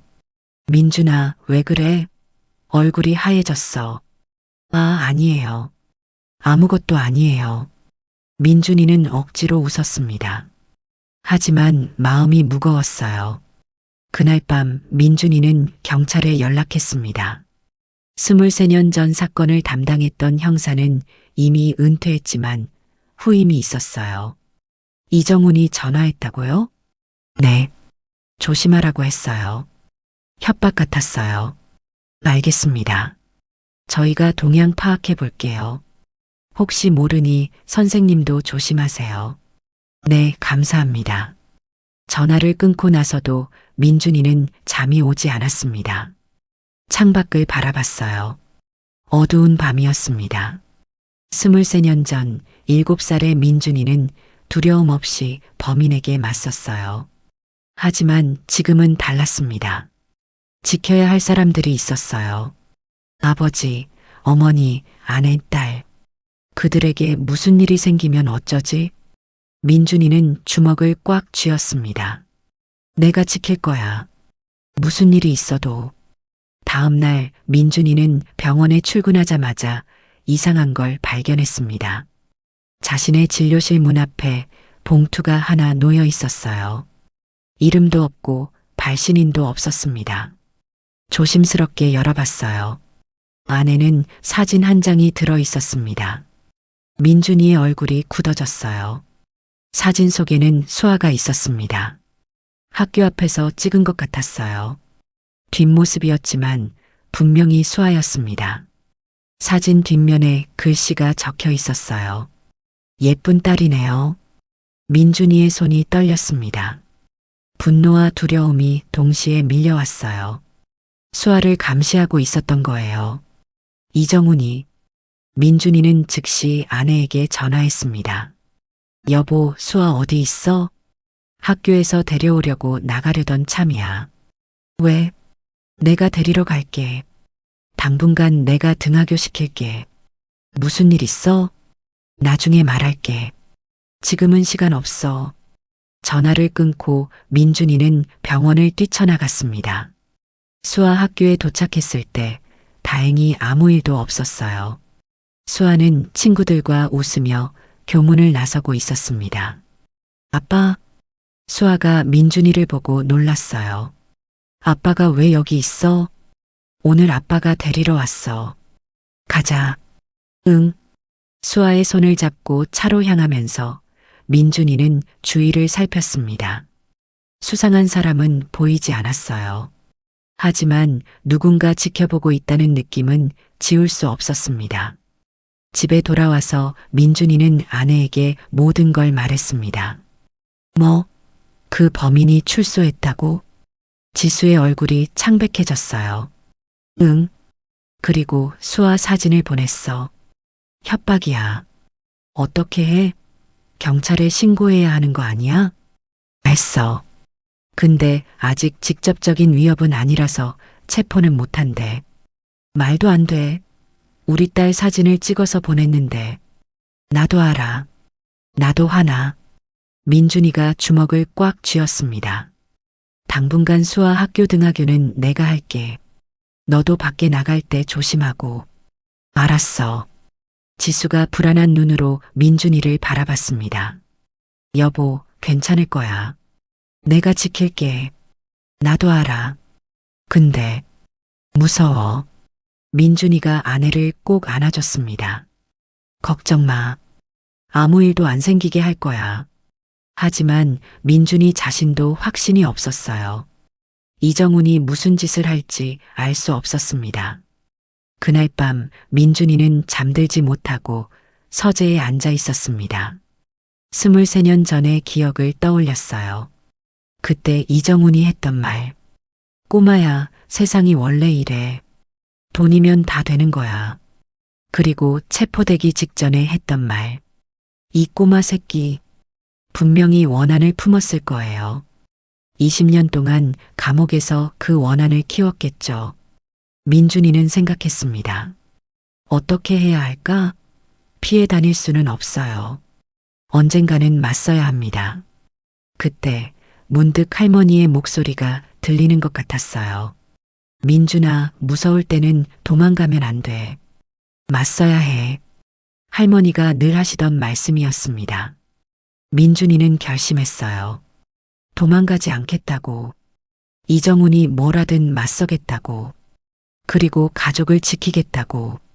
다음 날 민준이는 경찰과 다시 만났습니다. 선생님, 이정훈의 동향을 파악했습니다. 담당 형사가 말했어요. 어디 있대요? 서울에 있습니다. 고시원에 머물고 있는 것 같아요. 감시하고 있는 거예요? 완전한 감시는 아니지만 수시로 확인하고 있습니다.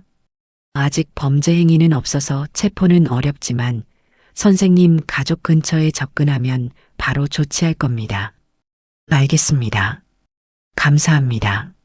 민준이는 형사와 헤어지고 병원으로 돌아왔습니다. 아버지 병실로 갔어요. 아버지, 드릴 말씀이 있어요. 뭔데? 민준이는 이정훈의 협박에 대해 말했습니다. 아버지의 얼굴이 어두워졌어요. 그놈이 감히. 아버지도 조심하세요. 병원 아니니까 안전하겠지만 혹시 모르니까요. 나는 괜찮아. 너랑 수아가 걱정이지. 저도 조심하고 있어요. 수아도 직접 등하교시키고 있고요. 아버지가 민준이의 손을 잡았습니다. 민준아, 혼자 감당하려고 하지 마. 아빠도 도울 수 있어. 아버지는 지금 환자잖아요. 그래도 아들 걱정되는 건 어쩔 수 없잖아. 민준이가 쓴웃음을 지었습니다. 고마워요, 아버지. 그 후로 일주일이 지났습니다. 이정훈에게서 더 이상의 연락은 없었어요. 사진 한 장 이후로 조용했습니다. 오히려 그게 더 불안했어요. 민준이는 매일 긴장 속에 살았습니다. 수아를 등하교시키고 아내와 연락을 자주 하고 병원에서도 주의를 경계했어요. 그러던 어느 날 병원에서 이상한 일이 일어났습니다. 아버지 병실에 꽃다발이 배달되었어요. 카드가 붙어 있었습니다. 쾌유를 빕니다. 발신인은 옛 지인이라고만 적혀 있었어요. 민준이는 그 카드를 보자마자 알았습니다. 이정훈이었어요. 아버지, 이거 누가 보낸 거예요? 몰라. 아까 간호사가 가져다 줬어. 민준이는 즉시 간호사실로 갔습니다. 이 꽃다발 누가 맡겼어요? 배달기사가 가져왔어요. 외부 꽃집에서 온 것 같았는데 어떤 사람이었어요? 글쎄요. 그냥 평범한 배달기사였어요. 민준이는 CCTV 확인을 요청했습니다. 하지만 배달기사는 모자를 깊게 눌러 쓰고 있어서 얼굴이 보이지 않았어요. 젠장. 민준이가 이를 갈았습니다. 이정훈이 아버지까지 노리고 있었어요. 그때 민준이의 전화가 울렸습니다. 발신자 번호가 없었어요. 여보세요? 꽃 받으셨나요? 이정훈의 목소리였습니다. 당신 뭘 원하는 거야? 원하는 거? 글쎄요. 아직 생각 중이에요. 내가 뭘 잘못했는데? 난 그때 당신이 죄 지은 걸 밝혀냈을 뿐이야. 그래요. 당신은 잘못 없죠. 정의로운 일을 했으니까. 이정훈이 비웃었습니다. 근데 그 정의 때문에 내 인생은 끝났어요. 20년을 감옥에서 썩었어요. 나도 가족이 있었어요. 아내도 아이도 다 떠났죠. 그건 당신이 자초한 거잖아. 맞아요. 내 잘못이죠. 근데 그걸 밝혀낸 건 당신이야. 7살짜리 꼬마가. 전화 너머로 이정훈의 숨소리가 들렸어요. 강민준 씨, 나는 당신이 뭘 잃어버리는지 보고 싶어요. 당신이 나한테 한 것처럼. 감히. 조심하세요. 언제 어디서 무슨 일이 생길지 모르니까. 전화가 끊겼습니다. 민준이는 분노로 몸이 떨렸습니다. 하지만 동시에 두려웠어요. 이정훈은 미쳐 있었습니다. 무슨 짓을 할지 알 수 없었어요. 민준이는 가족회의를 소집했습니다.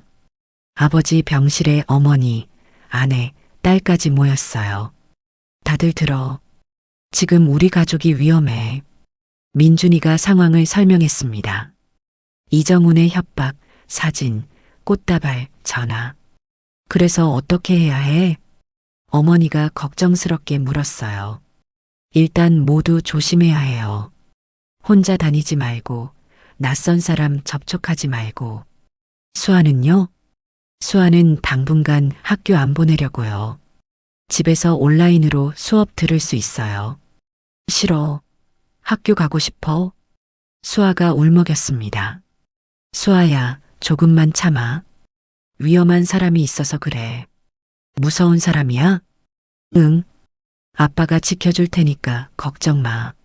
수아가 고개를 끄덕였지만 눈에는 두려움이 가득했어요. 민준이는 가슴이 아팠습니다. 딸에게 이런 두려움을 주고 싶지 않았어요. 민준아, 경찰은 뭐래? 아버지가 물었습니다. 아직 체포는 못한대요. 직접적인 범죄가 없어서요. 말도 안 돼.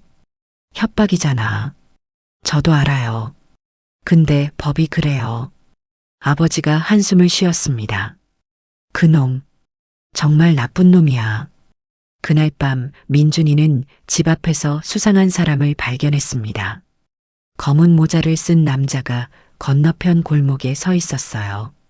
민준이와 눈이 마주치자 돌아서서 걸어갔습니다. 이정훈이었을까요?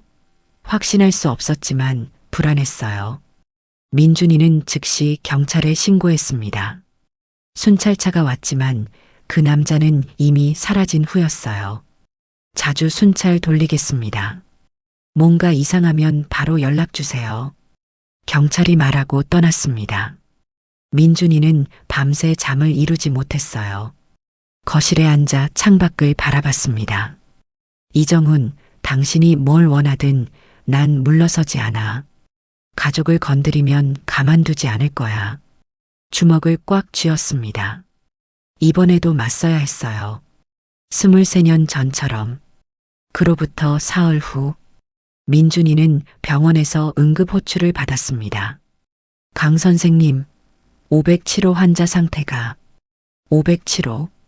아버지 병실이었어요. 민준이는 뛰었습니다. 병실에 도착하자 아버지가 침대에서 고통스러워하고 계셨어요. 아버지, 민준아, 배가 갑자기 아버지의 얼굴이 창백했습니다. 식은땀이 흘렀어요. 간호사, 응급실 준비해.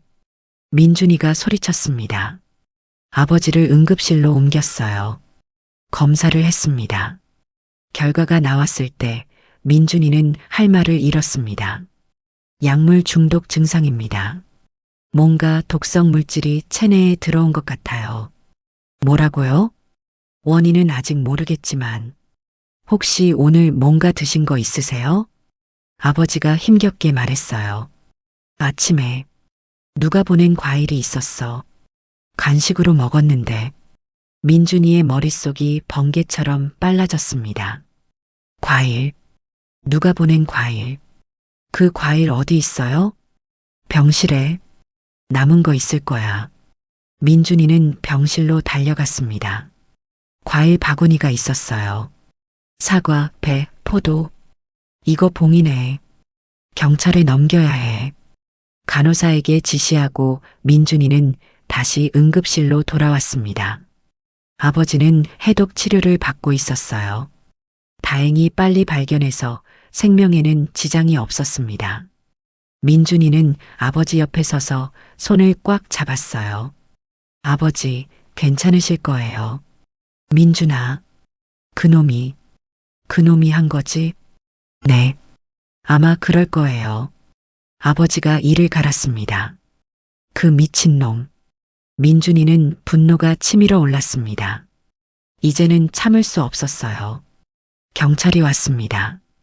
과일을 분석한 결과 사과에 독성 물질이 주입되어 있었어요. 치사량은 아니었지만 심각한 중독 증상을 일으킬 수 있는 양이었습니다. 이정훈의 소행으로 보입니다. 이제 살인미수로 체포 가능합니다. 형사가 말했습니다. 어디 있는지 알아요? 추적 중입니다. 곧 잡을 겁니다. 민준이는 고개를 끄덕였습니다. 하지만 마음이 놓이지 않았어요. 그날 밤 민준이는 집에 돌아와 가족과 함께 있었습니다. 수아는 일찍 재웠고 아내와 거실에 앉아 있었어요.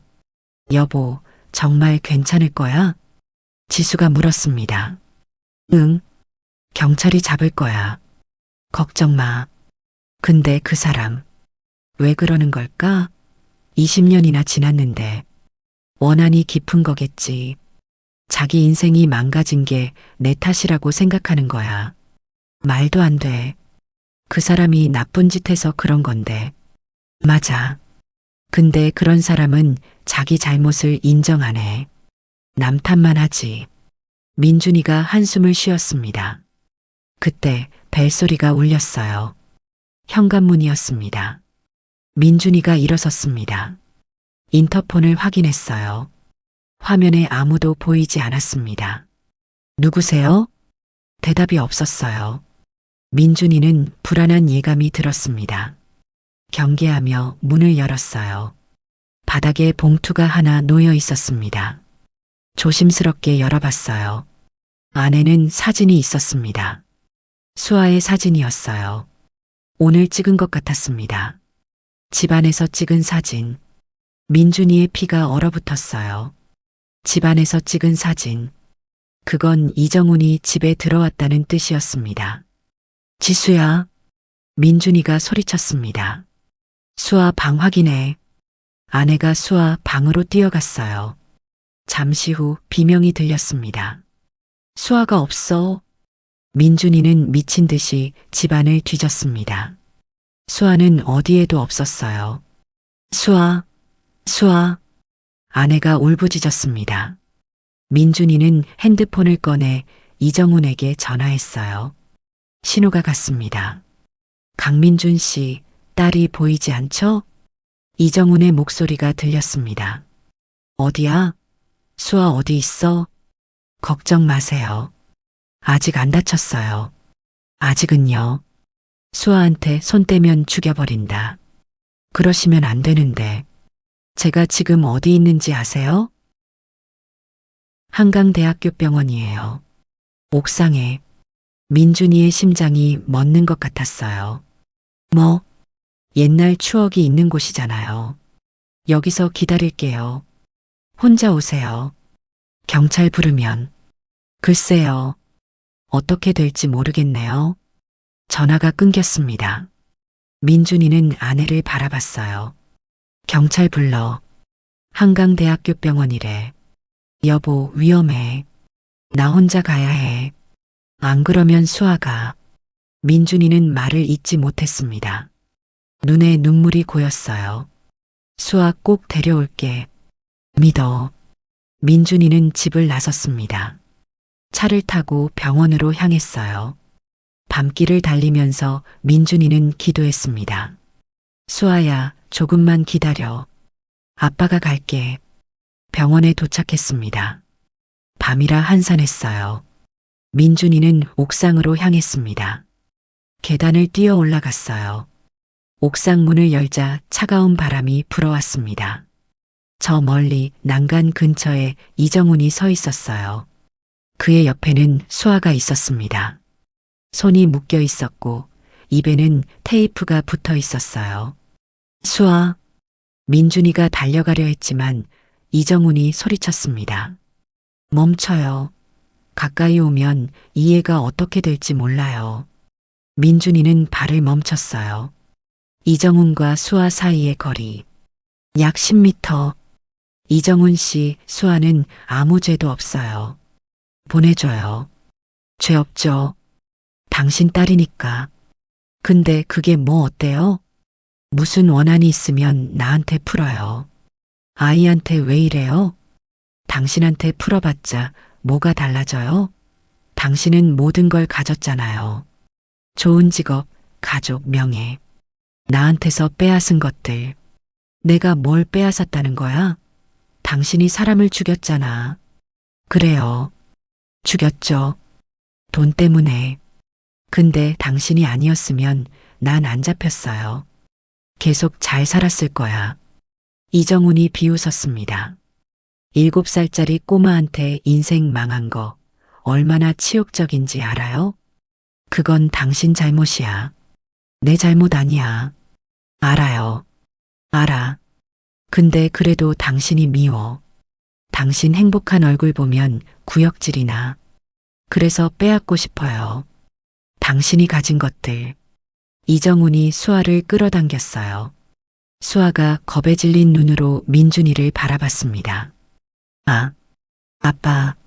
테이프 사이로 수아의 목소리가 새어나왔어요. 민준이의 가슴이 찢어졌습니다. 수아야, 괜찮아. 아빠가 구해줄게. 감동적이네요. 이정훈이 비웃었습니다. 자, 어떻게 할 거예요? 당신 딸을 구할 건가요? 아니면 당신 목숨을 구할 건가요? 무슨 소리야? 선택하세요. 당신이 난간 위로 올라가면 딸을 보내줄게요. 아니면, 글쎄요. 민준이는 이정훈을 바라봤습니다. 그의 눈에는 광기가 서려 있었어요. 날 죽이겠다는 거야? 아니요. 스스로 뛰어내리는 거죠. 사고로 처리되게. 미쳤어. 미쳤죠. 20년 감옥에서 미쳐버렸어요. 이정훈이 칼을 꺼냈습니다. 수아의 목에 갖다 대었어요. 어서 선택하세요. 시간 없어요. 민준이는 절박했습니다. 머릿속이 빠르게 돌아갔어요. 어떻게 해야 하지? 수아를 구해야 해. 하지만 내가 뛰어내리면? 그때 민준이는 무언가를 발견했습니다. 이정훈의 뒤쪽에서 움직이는 그림자. 경찰이었어요. 민준이는 시간을 벌어야 했습니다. 알았어. 내가 올라갈게. 근데 그 전에 물어볼 게 있어. 뭔데요? 당신 가족, 아내랑 아이. 지금 어디 있어? 이정훈의 표정이 흔들렸어요. 왜 그걸 물어요? 궁금해서. 당신도 가족이 있었다면서. 그 사람들은 지금 뭐 하고 있어? 모르죠. 면회 한 번 안 왔으니까. 가족한테 버림받았구나. 닥쳐요. 이정훈이 소리쳤습니다. 당신이 뭘 알아요? 내 가족이 어떻게 됐는지. 몰라. 근데 알아? 당신이 지금 하는 짓. 이러면 당신 가족도 상처받아. 무슨 소리야? 아내랑 아이가 당신을 버렸다고 했지? 근데 당신이 또 범죄를 저지르면 그 사람들은 평생 살인자의 가족으로 살아야 해.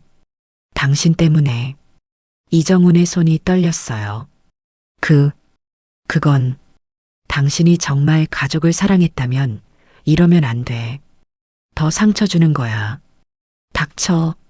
닥치라고. 이정훈이 혼란스러워했습니다. 그 사이 경찰이 더 가까이 다가왔어요. 민준이는 계속 말했습니다. 이정훈 씨, 아직 늦지 않았어. 여기서 멈추면 돼. 아이를 놓아주고 자수해. 그러면 가족한테 덜 부끄러운 사람이 될 수 있어. 부끄럽지 않아. 나는 잘못 없어. 그래. 근데 지금 칼 들고 아이를 협박하고 있잖아. 이게 잘못 아니면 뭐야? 이정훈이 입을 다물었어요. 손이 더 떨렸습니다. 바로 그 순간 경찰이 뛰어들었습니다. 움직이지 마. 이정훈이 놀라 돌아봤어요. 그 순간 민준이가 달려가 수아를 잡아챘습니다. 수아, 딸을 꼭 안았어요. 이정훈이 칼을 휘둘렀지만 경찰이 제압했습니다. 나. 이정훈이 발버둥 쳤지만 소용없었어요. 수갑이 채워졌습니다. 민준이는 수아를 안고 주저앉았습니다. 수아야, 괜찮아? 다친 데 없어? 테이프를 떼고 손을 풀어줬어요. 수아가 울음을 터뜨렸습니다. 아빠, 무서웠어. 알아. 이제 괜찮아. 아빠가 왔잖아. 민준이도 울었습니다. 딸을 꼭 안고 울었어요. 이정훈은 체포되어 경찰차에 실렸습니다. 차에 타기 전 이정훈이 민준이를 바라봤어요. 그 눈에는 더 이상 광기가 없었습니다. 그냥 텅 빈 눈이었어요. 강민준 씨, 당신이 이겼네요. 또 민준이는 대답하지 않았습니다. 근데 알아요? 난 후회 안 해요. 20년 동안 당신 죽이는 상상만 했어요. 그게 내가 살아있는 이유였어요. 안 됐군요. 뭐가요? 그런 걸로 20년을 보냈다는 게 다른 걸로 살 수 있었을 텐데. 이정훈이 비웃었습니다. 대단하네요. 끝까지 선생 노릇이야. 선생 노릇 아니에요. 그냥 솔직한 생각이에요. 민준이가 이정훈을 바라봤습니다. 당신 인생은 당신이 망친 거예요. 나 때문이 아니라 지금이라도 인정하면 좀 편해질 거예요. 이정우는 대답하지 않았어요. 고개를 돌리고 차에 탔습니다. 경찰차가 떠나갔어요. 민준이는 그걸 지켜봤습니다. 수아가 아빠 손을 잡았어요. 아빠, 저 사람 나쁜 사람이야? 응, 나쁜 짓을 많이 한 사람이야. 아빠가 잡았어? 아빠랑 경찰 아저씨들이 같이 잡았어. 아빠 대단해. 민준이가 쓴웃음을 지었습니다. 아빠는 대단한 거 없어. 그냥 수아 지키고 싶었어. 저도 아빠 지킬 거야. 나중에 크면. 수아가 진지하게 말했어요. 민준이의 눈에 눈물이 고였습니다. 그래. 우리 서로 지켜주자. 응. 아버지와 딸이 손을 잡고 병원을 나섰습니다. 밖에서 아내가 기다리고 있었어요. 경찰에게 연락받고 달려온 거였습니다. 수아, 지수가 딸을 꼭 안았습니다. 엄마, 괜찮아? 다친 데 없어? 괜찮아. 아빠가 구해줬어. 지수가 민준이를 바라봤어요. 눈물 범벅인 얼굴로. 여보, 다 끝났어. 이제 괜찮아. 세 사람은 서로를 안았습니다. 밤하늘에 별이 빛나고 있었어요.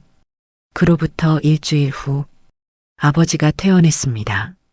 독극물 중독 후유증도 없었고 골절도 잘 회복되었어요. 퇴원하는 날 온 가족이 모였습니다. 아버지, 어머니, 민준, 지수, 수아. 아버지, 조심해서 가세요. 민준이가 아버지를 부축했어요. 알았어, 알았어. 이제 다 나았다니까. 그래도요. 당분간 무리하지 마세요. 아버지가 웃었습니다. 우리 아들 의사라서 잔소리가 많아. 잔소리 아니에요. 걱정이에요. 알아. 병원을 나서면서 아버지가 말했어요. 민준아, 이번 일 고생 많았다. 아니에요. 제가 해야 할 일이었어요. 아니야. 대단한 거야. 23년 전에도 그랬고, 이번에도 그랬고, 넌 정말 대단한 아들이야. 민준이는 말없이 아버지를 바라봤습니다. 아버지, 아빠가 자랑스러워. 정말로. 아버지가 민준이를 꼭 안아줬어요. 민준이도 아버지를 안았습니다. 고마워요, 아버지. 저도 아버지 아들이라 자랑스러워요. 뭘 이 녀석? 둘은 웃었습니다. 수아가 할아버지에게 달려왔어요. 할아버지, 이제 다 나은 거야? 응, 다 나았어. 우리 수아 덕분이야. 내가 뭘 했는데? 수아가 빨리 낫게 해달라고 기도했잖아. 그래서 나은 거야. 정말? 그럼. 수아가 환하게 웃었습니다. 가족은 함께 집으로 향했어요. 봄 햇살이 따뜻했습니다. 그날 저녁 가족 모두 저녁을 함께 먹었습니다. 어머니가 정성껏 차린 음식이었어요. 된장찌개, 불고기, 잡채, 모두가 좋아하는 것들. 맛있다. 수아가 밥을 먹으며 말했어요. 많이 먹어, 우리 수아. 할머니가 반찬을 올려줬습니다. 민준이는 가족을 둘러봤어요. 아버지, 어머니, 아내, 딸. 모두 함께 있었습니다. 이게 행복이구나. 문득 할머니 생각이 났어요. 할머니가 살아계셨다면 이 자리에 함께 계셨겠죠. 얼마나 좋아하셨을까요? 민준이는 마음속으로 말했습니다. 할머니, 보이세요? 저 이렇게 잘 살고 있어요. 할머니가 가르쳐 주신 대로요. 창밖으로 별이 빛나고 있었어요. 그 별들 중 하나가 할머니인 것 같았습니다. 민준이는 미소 지었어요. 아빠, 왜 웃어? 수아가 물었습니다. 아무것도 아니야. 그냥 행복해서. 나도 행복해. 나도. 지수가 말했어요. 나도. 아버지가 말했어요. 나도요. 어머니가 말했어요. 모두가 웃었습니다. 따뜻한 가족의 저녁이었어요. 삶은 때로 힘들고 무섭고 고통스럽습니다. 하지만 사랑하는 사람들이 있다면 이겨낼 수 있어요. 할머니가 가르쳐 주신 것처럼 민준이는 그 가르침을 수아에게 전해줄 거예요. 그리고 수아는 또 자기 아이에게 전해주겠죠. 사랑은 그렇게 이어집니다. 영원히. 한강대학교병원 정형외과 강민준 전문의실. 다음 날 아침 민준이는 평소처럼 출근했습니다. 진료실 문 앞에 팻말이 눈에 들어왔어요. 모든 환자를 가족처럼 마이너스 제 할머니가 가르쳐 주신 것입니다. 민준이는 그 팻말을 보며 미소 지었습니다. 진료실 문을 열고 들어갔어요. 오늘도 환자들이 기다리고 있었습니다. 안녕하세요. 오늘 어떻게 도와드릴까요? 민준이는 따뜻하게 웃으며 첫 번째 환자를 맞이했습니다. 평범한 하루의 시작이었어요.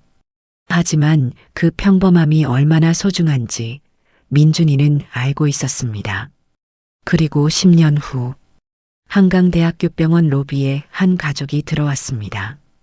50대 중반의 남자, 그의 아내, 그리고 20살 정도의 젊은 여자.